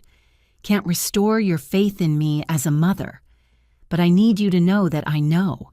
I see it all now, and the weight of it. Feels like drowning, I supplied. Like every cruel word is a stone in your chest, like the guilt might actually kill you before the disease does. Her eyes widened. Yes, exactly that. Good. Feel it. Drown in it for a while. Then maybe you'll understand a fraction of what you put me through. I stood to leave, then paused. But Mom, the fact that you can feel it, that the treatment cleared your mind enough to access empathy again, that matters. It's not enough, but it matters. I left her there processing the return of emotional capacity along with physical function. Dr. Harrison called me that evening. Your mother had a breakthrough today, he said carefully. The cognitive improvement has allowed her to access emotions she's been suppressing for years. It's actually quite common with MOG patients. The inflammation can affect emotional processing. Are you saying her cruelty was a symptom? I'm saying the disease may have impaired her ability to process fear and grief appropriately. Not an excuse, but possibly a contributing factor. He paused. She wants family therapy. With you, if you're willing. I'll think about it, I said, meaning it. That weekend, Jake called with his test results. Negative for MOG antibodies, as we'd hoped, but he'd discovered something else in his research. I've been digging into genetic markers, he said excitedly. There's new research about MOG disease patterns. It's not just about having the antibodies. There are protective factors, too. Lifestyle modifications that can prevent expression even in carriers. What kind of modifications? Diet, stress management, early intervention at first symptoms. Things Grandma's generation never knew about. I'm writing a paper on it for my genetics course using our family as a case study. He paused. With your permission, of course. Anonymous data only. Permission granted. Maybe something useful can come from our genetic lottery. He sent me his research that night. Pages of data about methylation patterns. Environmental triggers the complex dance between genetics and expression. But what struck me most was his conclusion. While genetic predisposition cannot be changed, family patterns of response to illness can be interrupted through education, early intervention, and conscious choice to break cycles of denial. I thought about that as I prepared for my next infusion. Cycles of denial broken by choice. 4 generations of women with the same disease, but I was the first to face it directly. The first to demand treatment instead of accepting decline. The first to refuse shame as a side effect. My phone buzzed. A text from my mother. 6th infusion tomorrow. Would it be okay if we had the same day, not asking for conversation, just parallel presence? I stared at the message for a long time. Parallel presence. Not reconciliation, not forgiveness, just occupying the same space while fighting the same battle. It felt like a metaphor for what our relationship might become. "Okay," I typed back, "but I choose my chair first." "Fair," came the immediate response. Then after a pause, "Thank you." The next day, I arrived at the infusion center early, settling into my preferred corner spot with a book and noise-canceling headphones. She came in 20 minutes later, careful not to look directly at me while checking in. The nurse, wise to family dynamics, set her up across the room. We sat for 6 hours, two women connected by genetics and divided by choices receiving the same life-saving poison. I caught her watching me once, something like wonder on her face, as I typed steadily on my laptop, working despite the IV tether. Living proof that treatment worked, that life continued beyond diagnosis. Halfway through, she broke the implied agreement by approaching during my bathroom break. When I returned, a coffee cup sat on my side table, oat milk latte, my preferred order she'd apparently remembered. "Parallel presence doesn't include gifts," I said, but took the coffee. "I know, but caffeine helps with the infusion fatigue, and She shrugged helplessly. "I'm trying to learn how to be helpful without being invasive." "It's a start," I acknowledged. She returned to her chair, and we resumed our separate battles. But something had shifted. Not forgiveness, not yet, but maybe the foundation for it.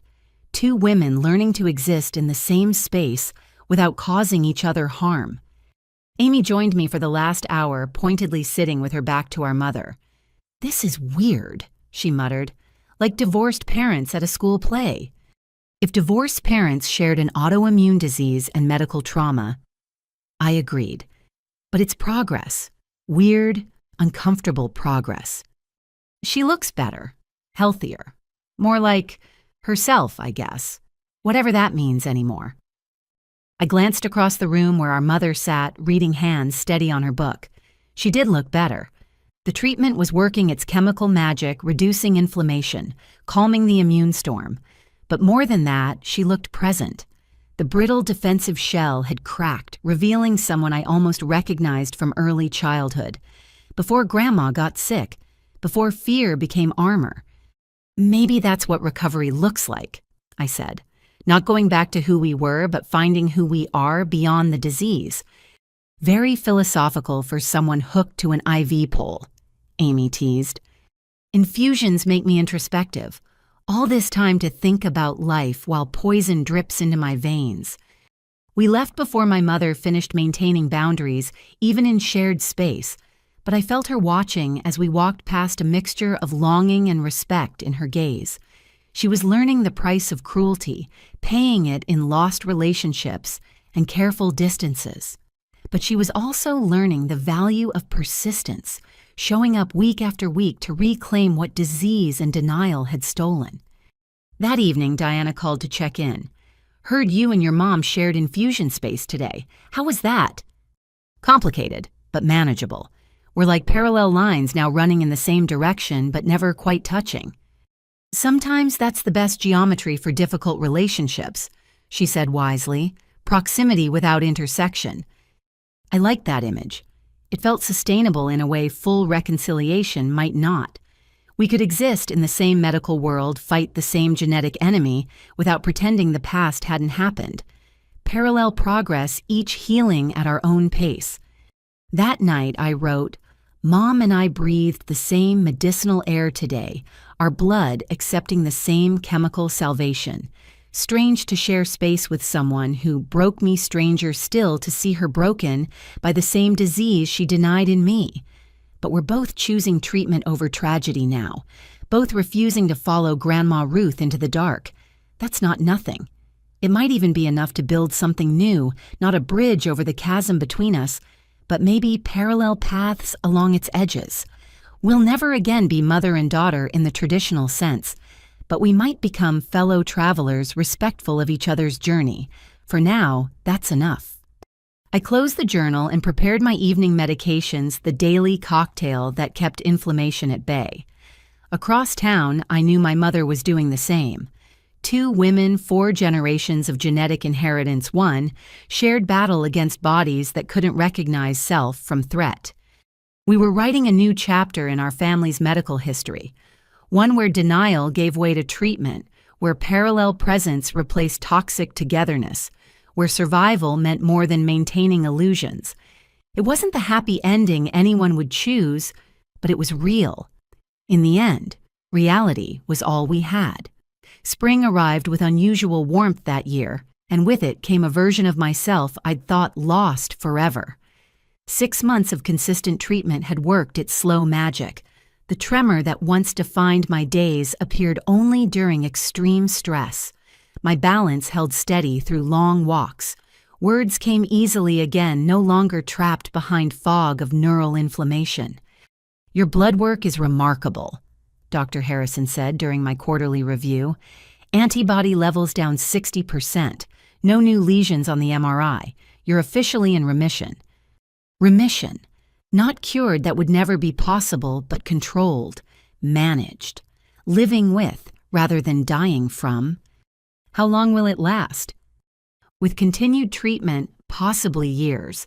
Some patients maintain remission indefinitely with proper management. He smiled. "You've been incredibly responsive to the protocol. Your quality of life scores are approaching normal ranges." Normal. Another word I'd thought lost. Though normal now included monthly infusions, daily medications, and constant vigilance for symptom return, but also work without fear of collapse exercise, without exhaustion, thinking without fog. A new normal, hard-won, and precious. I'd returned to Morrison Marketing full-time with Jennifer's support and formal accommodations in place. My workspace included an ergonomic setup for bad days and work-from-home flexibility when needed. Marcus had become my unofficial guardian, watching for signs of overdoing it with brotherly protectiveness. "You're glowing," he told me one afternoon as I presented campaign strategies without a single tremor. "Like actually glowing. It's good to have you back." "Good to be back," I said, meaning it completely. But the real transformation went beyond physical recovery. Facing mortality at 28 had clarified priorities with brutal efficiency. I'd started a blog about invisible illness, sharing the journey from dismissed symptoms to confirmed diagnosis to ongoing treatment. The response overwhelmed me, hundreds of messages from people facing similar battles, grateful for honest discussion of medical gaslighting and family denial. "You're helping people," Diana said at support group, "giving them vocabulary for experiences they couldn't name." "I'm just telling the truth," I replied. Amazing how revolutionary that becomes when everyone's used to hiding. The blog led to speaking opportunities. First, a local hospital's grand rounds educating doctors about the patient experience of diagnostic delay. Then medical schools sharing how dismissive language had nearly cost my life. Each talk felt like retroactive advocacy, fighting for past me and current others facing disbelief. "I want to share something," I told the group one evening. My mom asked to read the blog, all of it, including the entries about her. Collective intake of breath around the circle. Everyone knew our complicated history. "What did you say?" Joan asked. I gave her the link, warned her it would be painful. She said she needed to see the damage through my eyes. "That's brave," Marcus commented, "of both of you." "Or stupid," I countered. "Guess we'll find out." 3 days later, she texted, "Read it all, cried through most. You're a beautiful writer, I'm a terrible mother. Both things are true." I stared at the message, not sure how to respond. Finally typed, "Yes, both true." "Can we talk in-person, neutral location, your terms?" We met at a park near the river, spring flowers blooming in defiant cheerfulness, around benches meant for difficult conversations. She looked healthier than I'd seen her in years, the successful treatment, evident in steady hands and clear eyes. But also older, weighted by truths the blog had forced her to confront. The entry about Thanksgiving, she began without preamble, where you described the numbness spreading while I screamed about grandmother's crystal. I had no idea you were that scared. Would it have mattered if you'd known? She considered this honestly. Then probably not. I was too deep in my own fear to see yours. She paused. But it matters now. Knowing I prioritized a glass over my daughter's terrifying symptoms, that image haunts me. Good, I said, not cruelly but firmly. It should haunt you, just like your voice calling me attention-seeking haunts me during every symptom flare. I poisoned you against your own perceptions, made you doubt your body's distress signals. That's unforgivable. Maybe, I agreed. But I'm not interested in forgiveness discussions. I'm interested in whether you've learned anything. I've learned that denial is a luxury sick people can't afford, that fear of illness can become more destructive than illness itself, that I destroyed my relationship with my daughter rather than admit genetic vulnerability. She met my eyes. I've learned that you're stronger than I ever was. You faced what I ran from. I faced it because you gave me no choice. Support might have made me weaker, but abandonment forced strength. Is that what you believe, that my cruelty made you stronger? I thought about it.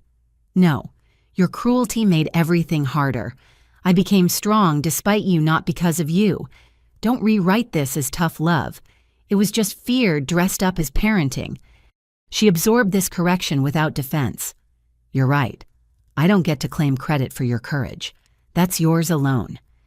We sat quietly watching joggers pass and dogs chase frisbees. Normal people living normal lives, probably untouched by autoimmune civil wars or family betrayal over medical reality. I envied them briefly, then let it go. This was my normal now. I've started therapy, she offered, specifically for medical trauma and family dynamics. My therapist says I have complicated grief around my mother's death that I projected onto your illness. Sounds accurate. She also says repair might be possible, not erasure of the past, but building something new, if you're willing. She turned to face me fully. I know I have no right to ask, but would you consider family sessions not to reconcile necessarily, but to process, together but with professional guidance? I'd anticipated this request since Dr. Harrison mentioned it, had discussed it extensively with my own therapist, weighing risks and benefits. 3 conditions, I said finally. 1, we use my therapist who already knows the history. 2, you acknowledge the harm without minimizing or excusing. 3, we go slow, no expectations of happy endings. Agreed, all of it, whatever you need. I need very little from you anymore, I said honestly. That's the gift of abandonment. It teaches self-sufficiency, but I'm willing to try, for my own closure, if nothing else. We scheduled the first session for the following month. I left the park feeling lighter but wary hope tempered by hard experience. Recovery meant more than physical healing. Maybe it included recovering relationships too rebuilt on foundations of truth rather than denial. The blog, meanwhile, had taken on life beyond my story. Readers shared their own experiences, creating a community of the dismissed and disbelieved finding voice together. A publisher reached out, interested in expanding it into a book. I said yes, seeing opportunity to reach more people trapped between illness and invalidation. I want to include the genetic component, I told Amy over coffee. 4 generations of women with this disease, the pattern of denial passing down alongside antibodies. Will you include Mom's story, her hidden diagnosis? Only if she consents. Her medical privacy matters even if she didn't respect mine. Amy smiled. You're a better person than her still. Different person, I corrected. Made different choices. That's all any of us can do, choose differently than what came before. Writing the book became my evening project chapters, emerging between treatments and work. The story of navigating diagnosis while fighting family disbelief resonated widely. Medical professionals reached out acknowledging how often they dismissed symptoms they couldn't immediately explain. Patients shared tales of vindication after years of gaslighting. Families confronted their own patterns of denial. You're changing conversations, Dr. Harrison told me proudly. Making invisible illness visible. That's powerful advocacy. It's just truth-telling. I insisted, uncomfortable with praise. In a world that prefers comfortable lies, truth-telling is revolutionary. The first family therapy session arrived faster than expected. I sat in my therapist's familiar office watching my mother fidget in the chair across from us. Dr. Sarah, who'd guided me through the worst of the diagnostic journey, facilitated with gentle expertise. "Let's start with why you're both here," she suggested. "I'm here to understand the damage I caused and learn how not to repeat it," my mother said immediately, "and hopefully to begin repairing what I broke." "I'm here to process trauma in her presence," I said, "to speak truths that need witnessing. Repair feels premature." "Both valid goals," Dr. Sarah noted. "Patricia, are you prepared to hear difficult truths without defending?" "I'll try. I can't promise perfect responses, but I promise to try." What followed was the hardest conversation of my life. With professional guidance, I detailed the medical trauma, the gaslighting, the isolation of being disbelieved by those meant to protect me. I described the terror of losing body function while being called dramatic, the financial devastation of seeking help without support, the grief of losing my mother to her fear before disease could claim either of us. She listened without interrupting, tears streaming silently. When I finished, the silence stretched until Dr. Sarah gently prompted her response. "I hear you," she said simply. "All of it. The pain I caused, the support I withheld, the reality I denied. I hear you and I'm sorry. Not sorry enough, there isn't enough sorry for this, but sorry nonetheless." It was a start. Not healing, not yet, but acknowledgement. We scheduled monthly sessions, agreeing to slow progress over forced reconciliation. Each meeting peeled back layers of dysfunction, revealing patterns inherited and chosen. The work was exhausting but necessary, excavating damage to prevent its replication. Between sessions, life continued its forward motion. My book neared completion. Work thrived with my renewed capacity. The blog community grew into a nonprofit supporting those facing medical dismissal. I ran that half-marathon I dreamed of during my darkest days, crossing the finish line on legs that once refused to hold me. "Look at you," Marcus cheered as I caught my breath. "From conference room collapse to conquering 13 miles. From dying to living," I corrected, endorphins making me philosophical. Amazing what proper treatment enables. The race medal hanging around my neck felt like more than athletic achievement. It was proof of possibility, evidence that diagnosis didn't mean limitation. My body, properly supported, could still surprise me with strength. That night, I wrote the book's final chapter. Recovery isn't a destination, but a daily choice. I choose to take medications that keep inflammation at bay, choose monthly infusions that reset my haywire immune system, choose to believe my body's signals even when others don't, choose to build life around reality rather than denial. These choices, repeated endlessly, create recovery. Not cure, I'll never be cured, but recovery nonetheless. The genetic lottery gave me faulty wiring I can't exchange, but I can choose how to live with it. That choice makes all the difference. I sent the completed manuscript to my editor, then texted my mother, "Book is done. Chapter about family dynamics included with your permission. Thank you for agreeing to transparency." Her response came quickly, "Thank you for telling truth gently. Proud of you if I'm still allowed that emotion." I stared at the text, not sure how to respond. Finally typed, "You're allowed feelings. I'm allowed boundaries. Both can coexist." "Learning that," she replied, slowly but learning. And maybe that was enough. Not the mother-daughter relationship I'd dreamed of, but something real, built on acknowledged truth rather than maintained fiction. We were both learning, me to live fully with chronic illness, her to live honestly with chronic regret. Parallel journeys toward whatever healing looked like in the aftermath of so much damage. Spring bloomed fully as I revised book edits, attended infusions, worked and ran and lived. The woman who'd collapsed in Whole Foods, terrified and alone, felt like a ghost of another life. I carried her with me, would always carry her, but no longer let her define my limits. Recovery, I learned, wasn't erasure of the past, but integration of all parts, sick and well, abandoned and supported, bitter and hopeful. I was all of these, simultaneously creating wholeness from broken pieces. The cracks showed, would always show. But like those Japanese bowls repaired with gold, the cracks became part of the beauty. Evidence of survival, proof of persistence, maps to resilience earned through trials no one would choose, but many must endure.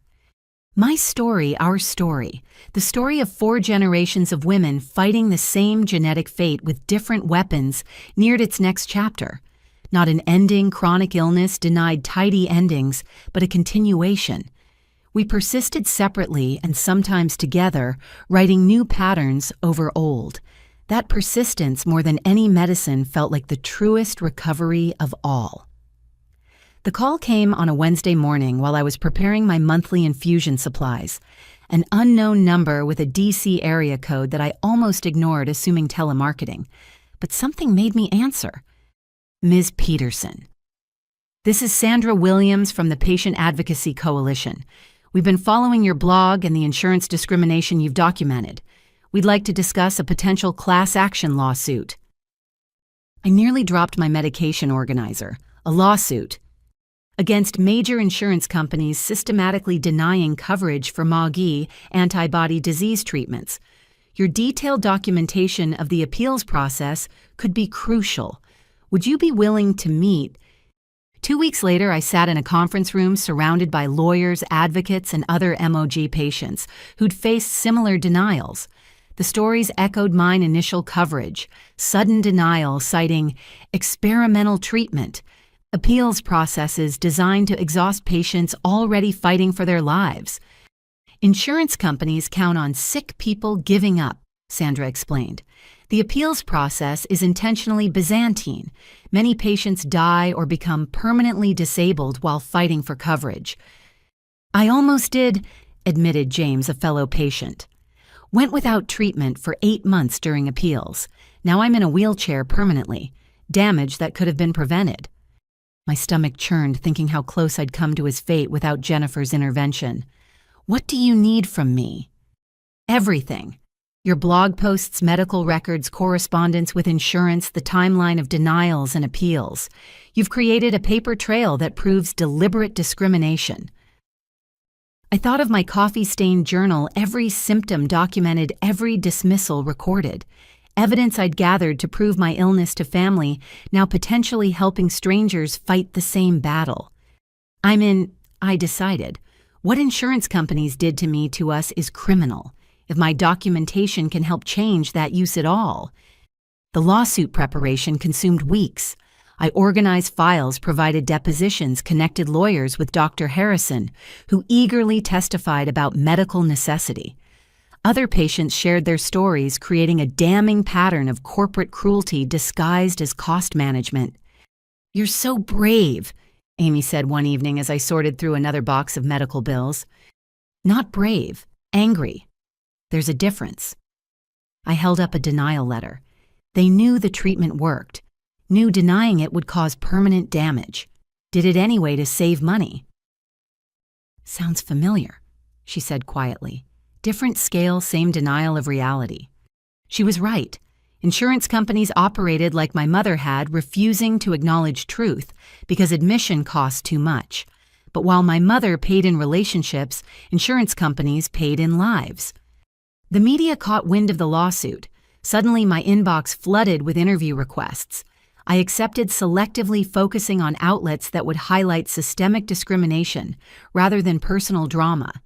Each interview meant reliving the worst moments, but also reaching more people trapped in insurance purgatory. "This is bigger than MOG disease," I told a CNN health reporter.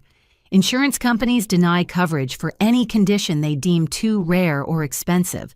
They're practicing medicine without licenses, overruling doctors who actually examine patients."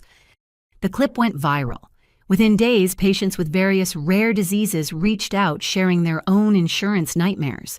The class action expanded, becoming a broader challenge to denial practices. My mother watched from a distance, occasionally texting support. Our family therapy sessions had progressed to tentative coffee meetings, carefully negotiated interactions where we practiced being in each other's lives without causing harm.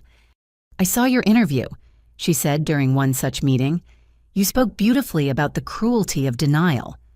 Learned from an expert. I replied not unkindly but pointed. She absorbed the hit. I suppose I deserve that, but Sherry, what you're doing, forcing accountability, demanding systemic change, it's important. I'm proud of you. Thank you, I said, meaning it. Her pride mattered less than it once might have, but acknowledgement still counted for something. Months passed in legal preparation. The case gained momentum as more evidence emerged. Internal insurance emails showed companies knew their denials would harm patients, but calculated lawsuit settlements would cost less than covering treatment. The callousness shocked even cynical lawyers. They discussed our deaths like acceptable losses, James said during a strategy meeting. Projected how many would die before successful appeals. 23%, Sandra confirmed grimly. Their internal documents estimated 23% of patients would die or become permanently disabled during the appeals process. They considered those acceptable numbers. The rage that fueled me burned hotter. 23% of people like me abandoned by systems meant to provide care. I channeled fury into preparation testimony, sharpening with each practice session.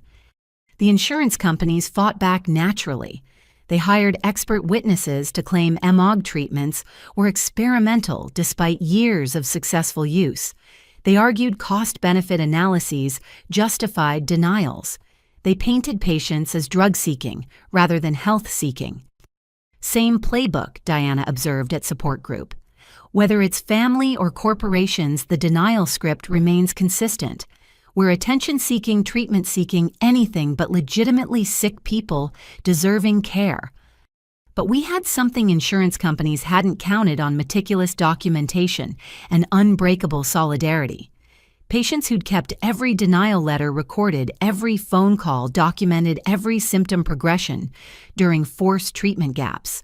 We'd learned to create paper trails from dealing with disbelieving families. Now those skills served larger purpose. The breakthrough came from an unexpected source.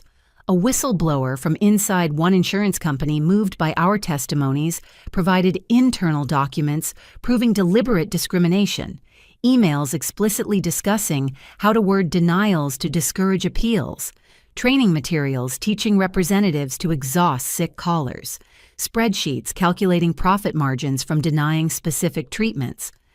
"This is it," Sandra told our group, barely containing excitement. "This proves intent. They knew they were causing harm and created systems to maximize it." The insurance companies settled rather than face trial with such damning evidence.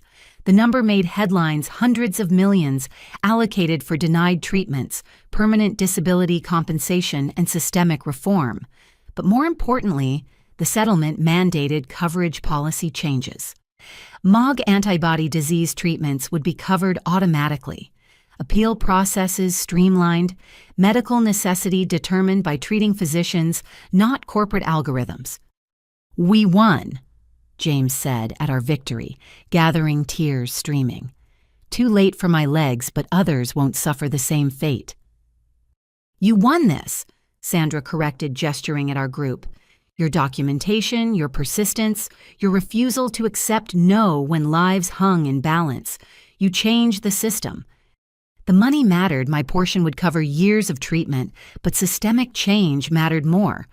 Future patients wouldn't face bankruptcy or permanent disability while fighting for basic care. The precedent would help those with other rare diseases challenge similar denials." "How do you feel?" Dr. Harrison asked at my next appointment.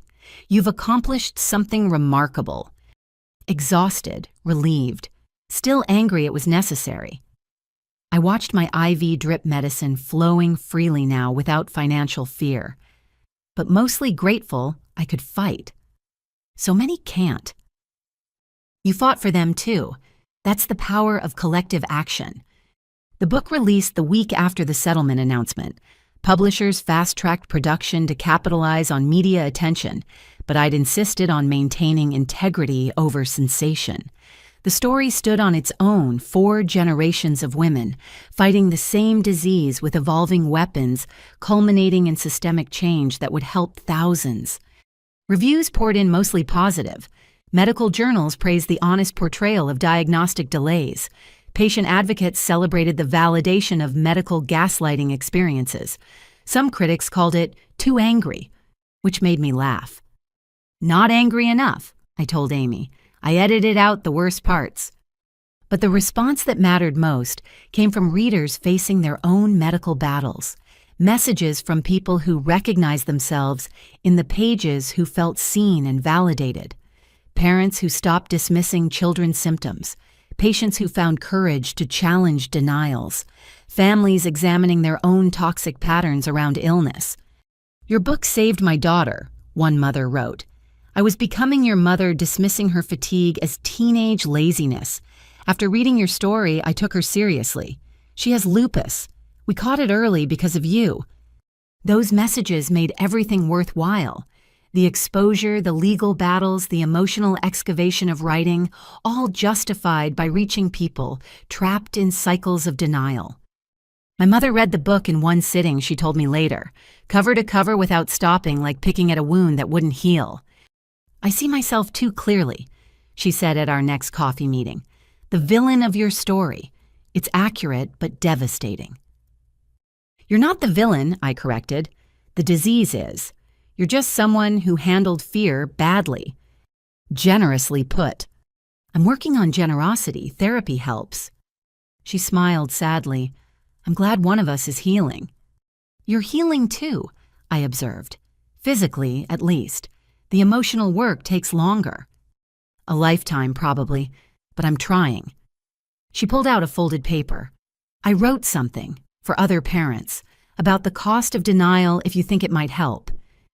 I read her piece, raw, honest acknowledgement of how fear had corrupted love, how watching her mother die had twisted into punishing her daughter for living, how denial had stolen years that treatment could have saved. It was brutal self-examination without excuses. "This is powerful," I admitted. "Parents need to hear from someone who's been where they are. Would you consider including it in the paperback edition as an epilogue or appendix?" I thought about it.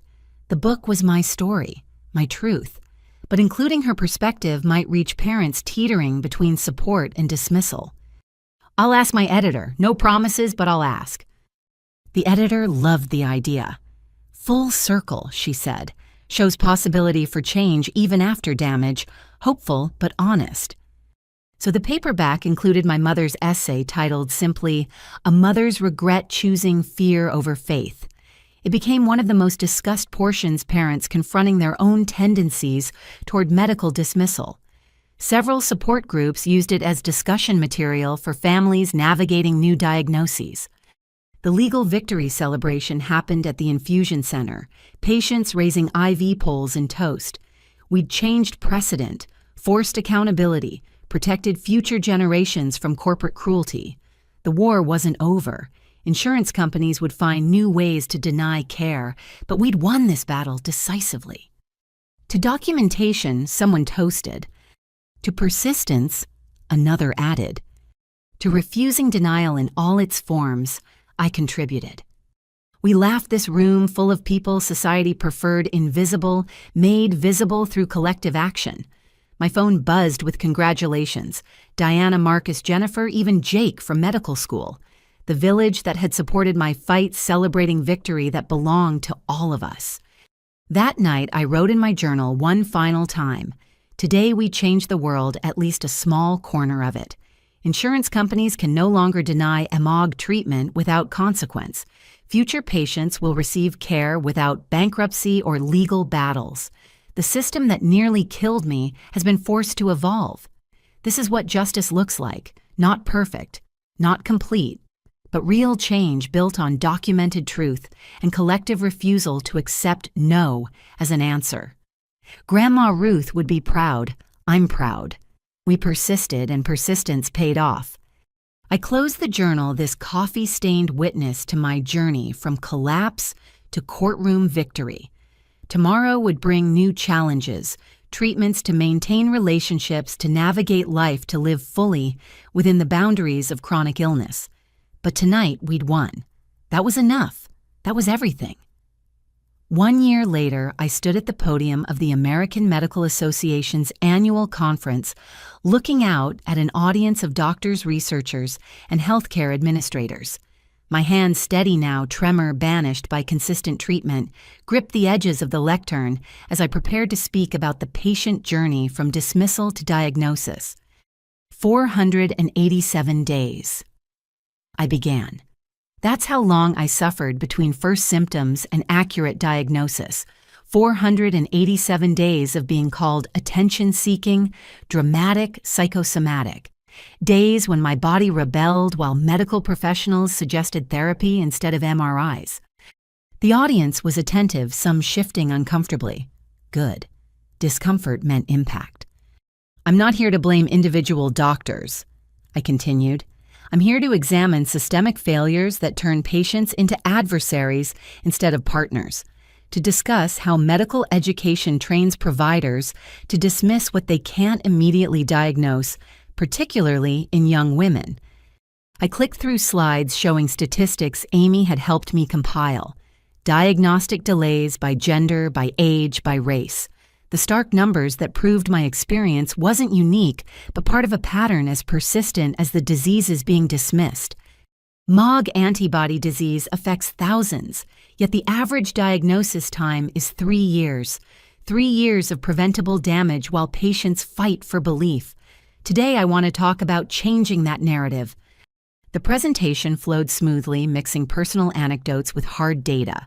I showed brain scans, my own lesions serving as visual evidence of dismissal's consequences, shared insurance denial letters that prioritize profit over lives, but also success stories, patients diagnosed quickly when providers listened, families who chose support over skepticism.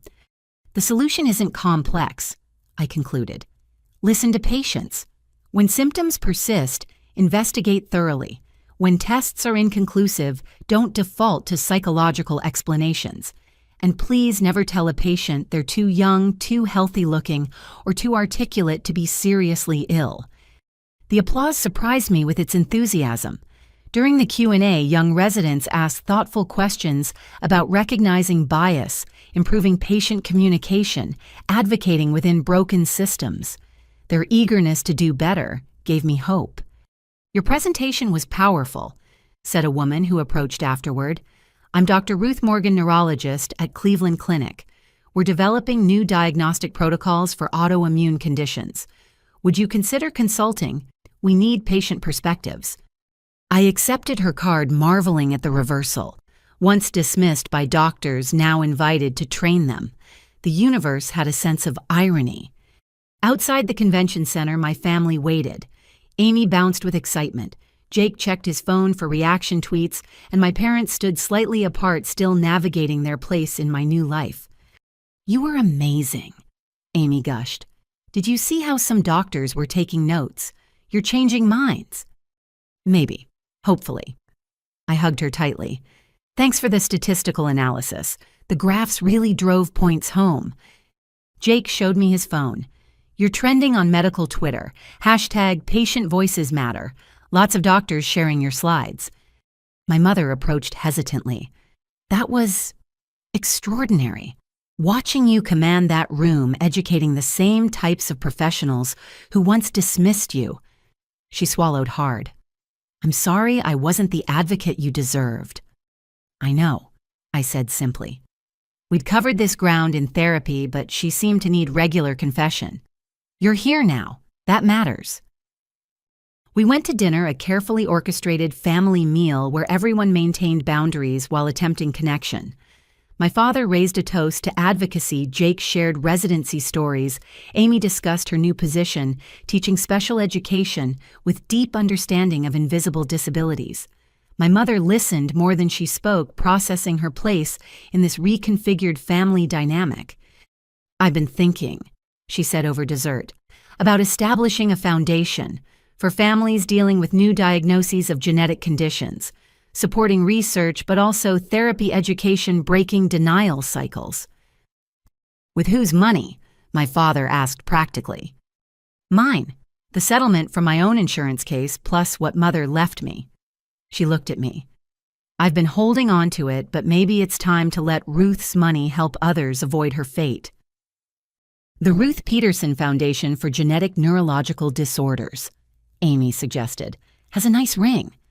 I'd want you involved, my mother said to me, if you're willing. Your expertise, your connections in the patient community. I'll think about it, I promised. Foundation work with my mother felt complicated, but using grandmother's legacy to prevent others' suffering held appeal. Later, walking back to my hotel alone, I reflected on the strange circles life drew. A year ago, I'd been fighting insurance companies in courtrooms. Now I educated doctors at conferences. My mother had evolved from chief antagonist to tentative ally. The blog had become a book, had become a movement. None of it erased the trauma, but all of it transformed it into something useful. My phone buzzed with a message from Diana.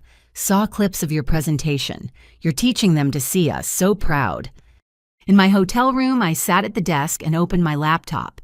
The cursor blinked on a blank page, the first chapter of my second book, focusing on systemic change in healthcare. But first, I pulled out my old journal. Coffee stains faded but still visible. I flipped through pages of documented symptoms, family cruelty, small victories. The woman who'd written those entries felt both intimately familiar and impossibly distant. She'd been so afraid, so alone, so desperate for validation. I wished I could tell her what lay ahead, not just survival, but transformation, not just treatment, but triumph. Instead, I began typing, "Dear newly diagnosed, I see you. Sitting in that doctor's office, relief and terror warring in your chest. You finally have a name for the rebellion in your body, but naming doesn't equal understanding. You're wondering what comes next, how bad it will get, whether the people who dismissed you will finally believe. Let me tell you what I wish someone had told me." The letter flowed advice from the other side of diagnosis, practical tips about treatment, insurance, navigation, family dynamics, but also deeper truths about identity reconstruction, grief for the healthy self finding purpose in chronic illness. I'd post it on the blog tomorrow, another lifeline for someone drowning in new reality. A knock interrupted. Amy, still energized from the day. "Can't sleep," she admitted. "Keep thinking about your speech, about everything our family's been through, how you turned pain into purpose." "Still turning," I corrected. "It's ongoing work." She sat on the bed, drawing her knees up. "Do you ever wonder what would have happened if Mom had believed you from the start, if she'd been supportive?" "Sometimes. But that's like wondering, what if I'd never gotten sick? Pointless speculation about impossible alternatives." I closed the laptop. We have the reality we have. The work is making something meaningful from it. Very philosophical. Chronic illness makes philosophers of us all. Too much time in infusion chairs leads to deep thoughts. We talked until late sister bond strengthened by trials that could have divided us. She'd stood by me when parents couldn't becoming family in ways that transcended assigned roles. That loyalty meant everything during the dark months of diagnostic limbo. The next morning brought another speaking engagement, this time with medical students. Younger, more eager, less entrenched in systemic biases. They asked questions that gave me hope. How do we center patient experiences? What language causes harm? How do we recognize our own dismissive tendencies? Start by believing, I told them. When a patient says something's wrong, believe them. Investigation can determine causes, but dismissal should never be the starting point. One student raised her hand. But what about when patients are wrong? When anxiety really is causing physical symptoms? Then treat the anxiety with the same seriousness you'd treat any condition causing physical distress. Psychosomatic doesn't mean fake, it means real suffering demanding real treatment. The distinction matters less than the response. They absorbed this scribbling notes. Future doctors who might remember this conversation when faced with confusing symptoms, who might investigate rather than dismiss, who might save someone 487 days of unnecessary suffering. After the talk, I met Dr. Harrison for lunch. He'd flown in for the conference, proud of his patient-turned-advocate. "You've come so far," he marveled, From that terrified woman in my office to keynote speaker changing medical education. Still the same woman, I corrected, just with better medication and a platform. No, he disagreed gently. You've transformed, not just survived, but alchemized trauma into purpose. That's rare. Is Mom coming to your panel? I asked, deflecting from praise that still felt uncomfortable. She is. Wants to hear about new treatments, research advances. She's become quite passionate about staying current. He studied me. How do you feel about her involvement in the community? Complicated. Grateful she's getting treatment supporting others. Resentful it took my near destruction for her to engage. Hopeful that her story might prevent other parents' denial. It's all true simultaneously. Complexity is healthy, shows you're processing realistically rather than splitting into all good or all bad narratives. Thank you, therapy, I said dryly, making him laugh. That evening, the conference hosted a patient panel. 5 of us with various autoimmune conditions sharing our journeys for an audience of healthcare providers. I sat between James, still in his wheelchair but thriving professionally, and a young woman recently diagnosed with lupus. The worst part wasn't the symptoms, she said during her turn. It was people suggesting I was too young for real illness, as if disease checks ID before attacking. The audience laughed uncomfortably. Good. Discomfort preceded change. James talked about adaptation, how his wheelchair became freedom rather than limitation once he stopped morning walking. I discussed the ongoing nature of chronic illness, how recovery meant management rather than cure. Others shared insurance battles, family dynamics, the grief of lost possibilities and joy of unexpected ones. What gives you hope? The moderator asked in closing. Community. James answered immediately, finding others who understand without explanation. Medical advances, another panelist added, treatments improving constantly. The next generation, I said, gesturing at young providers in the audience, doctors learning to see patients as partners rather than puzzles, systems slowly becoming more humane. During the reception afterward, I found myself in conversation with Dr. Ruth Morgan about the Cleveland Clinic position, patient advisor helping design diagnostic protocols and family support systems, teaching from lived experience rather than textbooks. Think about it, she urged. Your perspective could shape how we approach autoimmune diagnoses for years to come. I promised to consider it. The opportunity felt enormous institutional change from within, but also daunting. Cleveland meant leaving my support system, starting over in a new city. Though maybe starting over wasn't wrong when you'd outgrown your current container. My mother appeared at my elbow as Dr. Morgan walked away. Important conversation. Job offer, advisory position at Cleveland Clinic. Her face cycled through emotions. That's wonderful. Far, but wonderful. You'd be brilliant at it. Still processing, it's a big change. You're good at those. Big changes, I mean. Transforming difficulty into opportunity. She paused. I'm trying to learn that skill. Mom, I started, then stopped. What was there to say?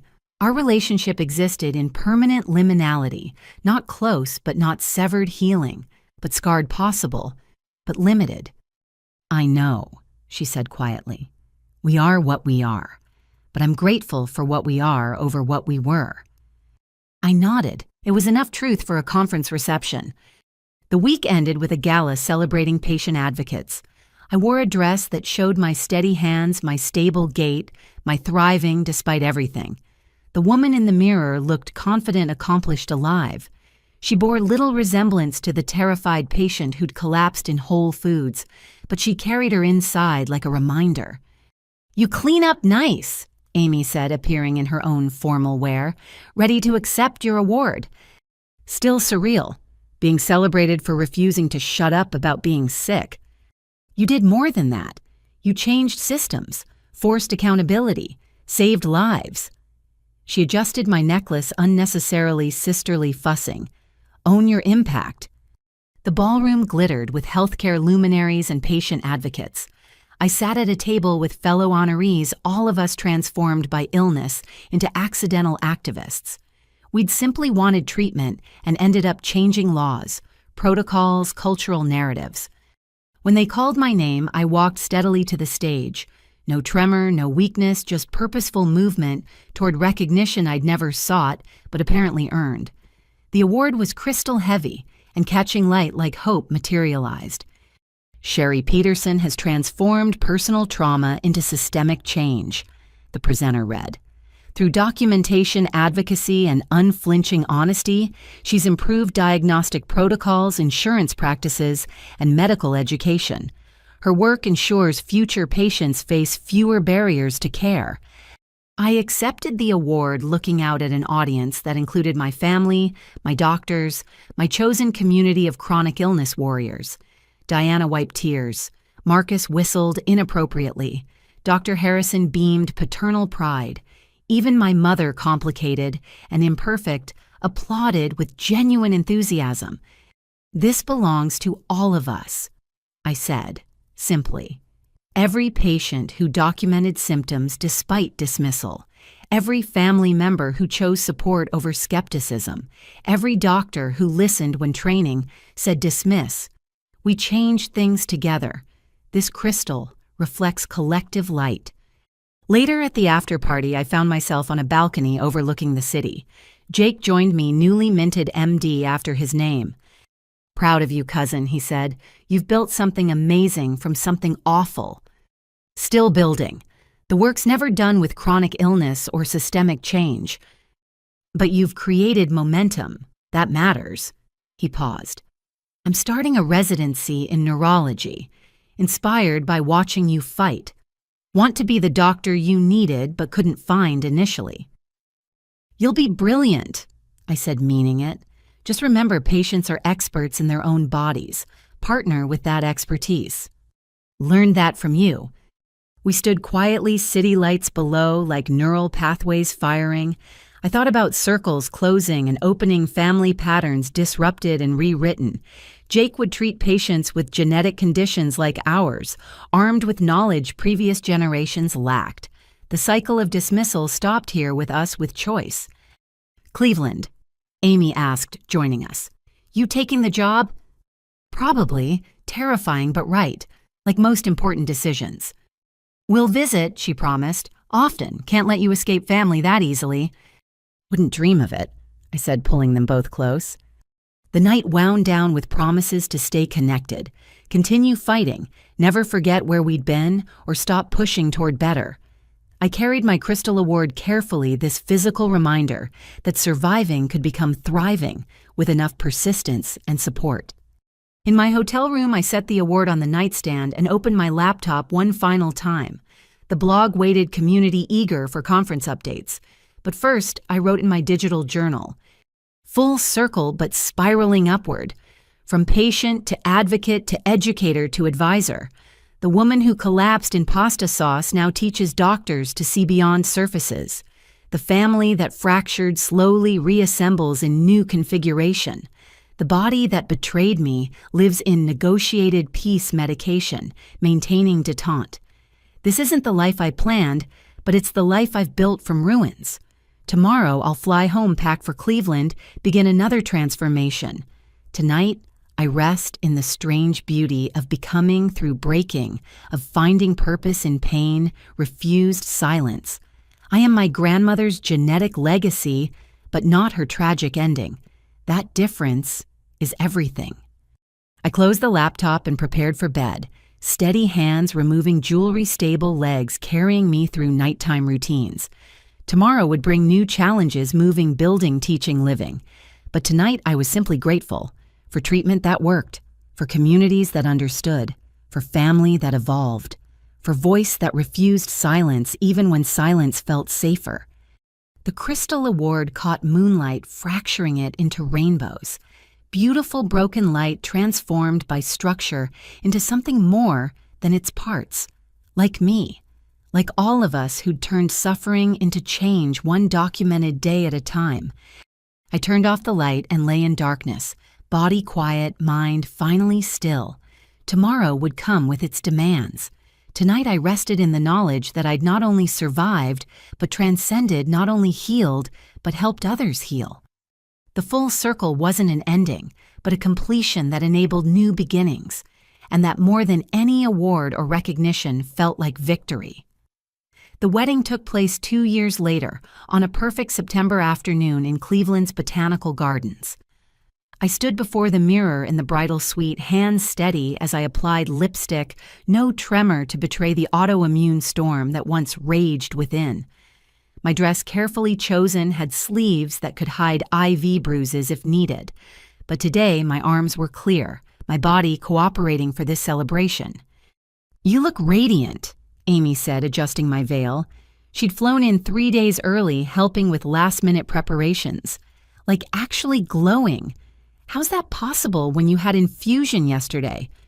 "Good timing with treatment cycle," I admitted. "And happiness, lots of happiness." Through the window, I could see guests gathering in the garden. Colleagues from Cleveland Clinic, fellow patient advocates, the chronic illness support group that had become chosen family. My blog readers had sent flowers from around the world, unable to attend, but wanting to celebrate this proof that life continued beyond diagnosis. "Mom's here," Amy said carefully. "Dad, too. They're sitting third row like you requested." Not front row family, but not banished either. We'd found our balance over these 2 years, holiday cards and birthday texts, occasional dinners when I visited, proud announcements of my professional achievements to their friends. She'd started treatment consistently, the tremor barely visible now, but our relationship remained carefully managed doses rather than full immersion. "That's fine," I said, meaning it. "Third row feels right." A knock at the door revealed Diana, my matron of honor, radiant in lavender. "Marcus is pacing like an expectant father out there. Says he can't give his speech if he's crying before the ceremony even starts. Tell him waterproof mascara exists for a reason." I laughed. 5 minutes, Diana warned. "Your neurologist is here, by the way. Said he wouldn't miss seeing his favorite patient prove chronic illness doesn't mean chronic isolation." Dr. Harrison had become more than my doctor over these years, mentor, colleague, friend. He'd written recommendation letters for the Cleveland position, consulted on difficult cases I advised on, celebrated every milestone of my continued remission. His presence felt like blessing from the medical professional who'd first believed me. "Ready?" Amy asked, holding out my bouquet. Purple roses for invisible illness awareness, white lilies for new beginnings, lavender for the calm I'd fought to achieve. "Ready." I confirmed, taking the flowers with hands that didn't shake. The music started, and I walked alone down the aisle, my choice needing no one to give me away, when I'd already given myself permission to thrive. Each step felt like victory over the days when walking required walls for support. The faces turning toward me blurred together, but certain ones stood out.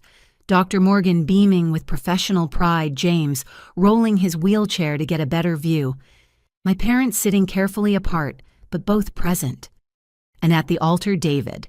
We'd met at a medical conference where he was presenting on adaptive technologies for chronic illness patients. He'd approached after my panel not to flirt, but to discuss collaboration possibilities. Coffee led to dinner, led to partnership in all senses. He understood spoon theory without explanation, never questioned infusion schedules, kept emergency medications in his pockets just in case. Love with chronic illness looked like radical acceptance and practical preparation. "You're stunning," he whispered when I reached him. "How are you feeling?" "Perfect," I said honestly. "Absolutely perfect." The ceremony blended traditional vows with our reality.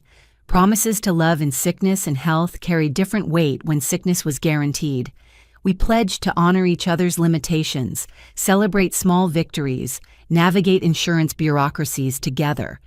When he slipped the ring onto my finger, his hands were as steady as mine. Mutual strength, born from accepting what couldn't be changed while changing what we could. "I now pronounce you partners in all things," the officiant declared. "You may kiss and begin this new chapter." The reception afterwards felt like victory celebration for more than just marriage. The cake cutting required steady hands I now possessed. First dance moved on legs that supported me fully. Toasts honored not just our love, but the journey that led here. Marcus's speech destroyed mascara reserves. I watched Sherry collapse in a conference room, thought we might lose her. Instead, she rebuilt herself stronger, then rebuilt systems so others wouldn't suffer the same. David, you're marrying a warrior who looks like a princess. Treat her accordingly. Diana spoke of support group meetings where I'd insisted life existed beyond diagnosis. She proved it by living fully loving, fearlessly showing us that chronic illness might limit options but couldn't eliminate them. This wedding is promise kept to all of us still fighting. Dr. Harrison, reserved but emotional, talked about transformation. From terrified patient to trusted colleague, Sherry redefined possible. Her marriage today reminds us that diagnosis isn't destiny. Love finds a way. Life finds a way. We adapt and thrive. Even Jake, now a neurology resident, offered perspective. Sherry taught me that patients are partners, not puzzles, that family patterns can be broken, that choosing differently changes everything. David, welcome to a family that's learned to choose love over fear. When my father stood to speak, the room quieted. We'd agreed to no parental speeches, but apparently he'd needed to say something. I failed my daughter when she needed me most. He began, voice rough. Let fear and denial poison what should have been unconditional support. I can't undo that damage, but I can witness this joy and promise to do better. David, Sherry is precious beyond measure. She survived what would break most people and emerged luminous. Cherish that light. He sat down quickly, my mother touching his hand briefly. Her own speech remained unspoken, but her presence said enough. She'd sent a letter that morning, carefully worded acknowledgement of joy for my happiness and regret for our distance. I'd tucked it into my bouquet, carrying her words, if not her full presence, into this new chapter. The dancing lasted hours. Chronic illness community, proving that limitations didn't mean absence of celebration. We modified as needed chairs for those who couldn't stand long breaks for medication schedules, understanding when some left early to preserve energy, but joy persisted, adaptive and triumphant. No regrets? David asked during a slow song, holding me like spun gold. None. Only that we didn't meet sooner. Could have saved myself some terrible first dates. You weren't ready sooner, I said wisely. Neither was I. Had to become ourselves first. Philosophical bride, he teased. What's next, Dr. Peterson Mills? The hyphenated name felt right, honoring where I'd been while embracing where I was going. Tomorrow, sleep late. Next week, back to changing medical education. Long-term, maybe tiny humans who'll inherit my antibodies, but also my fighting spirit. Genetically complex tiny humans, he agreed, with excellent documentation skills and zero tolerance for medical gaslighting. Obviously. The night wound down slowly, guests reluctant to end celebration of possibility. I threw the bouquet to a crowd of chronic illness warriors, laughing as they debated whether catching it meant love or remission. Either felt worth celebrating. As we prepared to leave for our honeymoon, carefully planned around infusion schedule, I found my mother waiting by the exit. Just wanted to say, she began, then stopped, started again. You look happy, really truly happy. That's all I wanted to say. I am, I confirmed, despite everything, maybe because of everything, hard to say. The foundation work is going well, she offered. 30 families helped so far. Support groups, therapy coverage, medical navigation. Your grandmother would be proud. I know, I said, choosing generosity. Thank you for doing that work. Thank you for showing me it was necessary. She paused. I love you, Sherry. Imperfectly and insufficiently, but truly. I know that too, I said. It's enough. Not reconciliation, but recognition. We'd likely never have the mother-daughter relationship either of us might have wanted, but we'd built something functional from the ruins. That was its own accomplishment. David appeared with our getaway car liberally decorated by the wedding party with ribbons and just married signs. Also, chronically ill and chronically in love, courtesy of Diana's sense of humor. "Ready for phase 2, he asked. "Ready for everything," I said, meaning it completely. We drove away from the botanical gardens into Cleveland night city lights, like neurons firing with possibility. Behind us, the reception continued, community celebrating one of their own choosing joy. Ahead, honeymoon and home and building life together with full knowledge of what chronic meant and choice to love within those boundaries. My phone buzzed with messages, photos from the wedding, congratulations from blog readers, love from chosen family, but I silenced it, choosing presence over documentation for once. There'd be time to write about this, to process publicly, how chronic illness shaped, but didn't define my capacity for love. Tonight was for being, rather than analyzing. "Happy?" David asked at a stoplight. "Ecstatic," I corrected. "Also exhausted, also grateful, also about 12 other emotions I'll process in therapy next week." He laughed, knowing me well enough to expect emotional complexity. We'd built relationship on radical honesty about bodies that didn't always cooperate, futures that included medical uncertainty, love that accommodated limitation without being limited by it. Back at our apartment modified for accessibility we didn't need yet but might someday, I carefully hung up the wedding dress. No dramatic collapse this time, no tremoring hands struggling with buttons, no fear that happiness was temporary. Just peaceful transition from bride to wife ceremony to daily life extraordinary to sustainable ordinary. "Thank you," I told David as we prepared for bed, "for seeing all of me and choosing it anyway." "Thank you," he responded, "for trusting me with all of you, for building life that includes but isn't defined by illness, for proving that love stories exist beyond perfect health." We fell asleep, intertwined two bodies imperfect but complementary, building future neither of us could have imagined in our separate befores. Tomorrow would bring honeymoon adventures carefully planned around medical needs. Next month, back to work, changing systems so others could reach diagnosis faster. Next year, perhaps expanding family despite genetic complexity. But tonight we simply existed in the after of before-after diagnosis, after treatment, after rebuilding, after learning to love within limitations. The wedding was ending but beginning celebration, but also promise that life continued beyond what tried to stop it. In dreams, I danced with steady feet while Grandma Ruth watched her own tremor calmed by whatever comes after.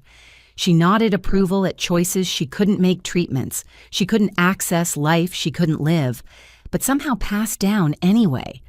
The genetic lottery gave complicated gifts, but I'd learned to play the hand dealt with grace earned through fire. Morning would come with its requirements, medication schedules, careful monitoring, chronic management of chronic condition. But it would also bring David's terrible coffee-shared laughter, building something beautiful, from bodies society called broken. That was the real miracle, not cure, but accommodation, not despite, but because. I'd started this journey terrified and alone on an apartment floor, legs refusing to hold me while family refused to believe me. Now I lay in bed, earned through battle beside partner, who understood in life built from ruins. The tremor might return, new symptoms might emerge, remission was gift, not guarantee. But I'd face whatever came with documentation skills, medical team, chosen family, and hard-won knowledge that survival could become thriving with enough support and stubborn refusal to accept no as final answer. "Still awake," David murmured, sensing my reflection. "Just thinking about circles and spirals and how far we've come. Good thoughts. The best thoughts, grateful thoughts, happy thoughts.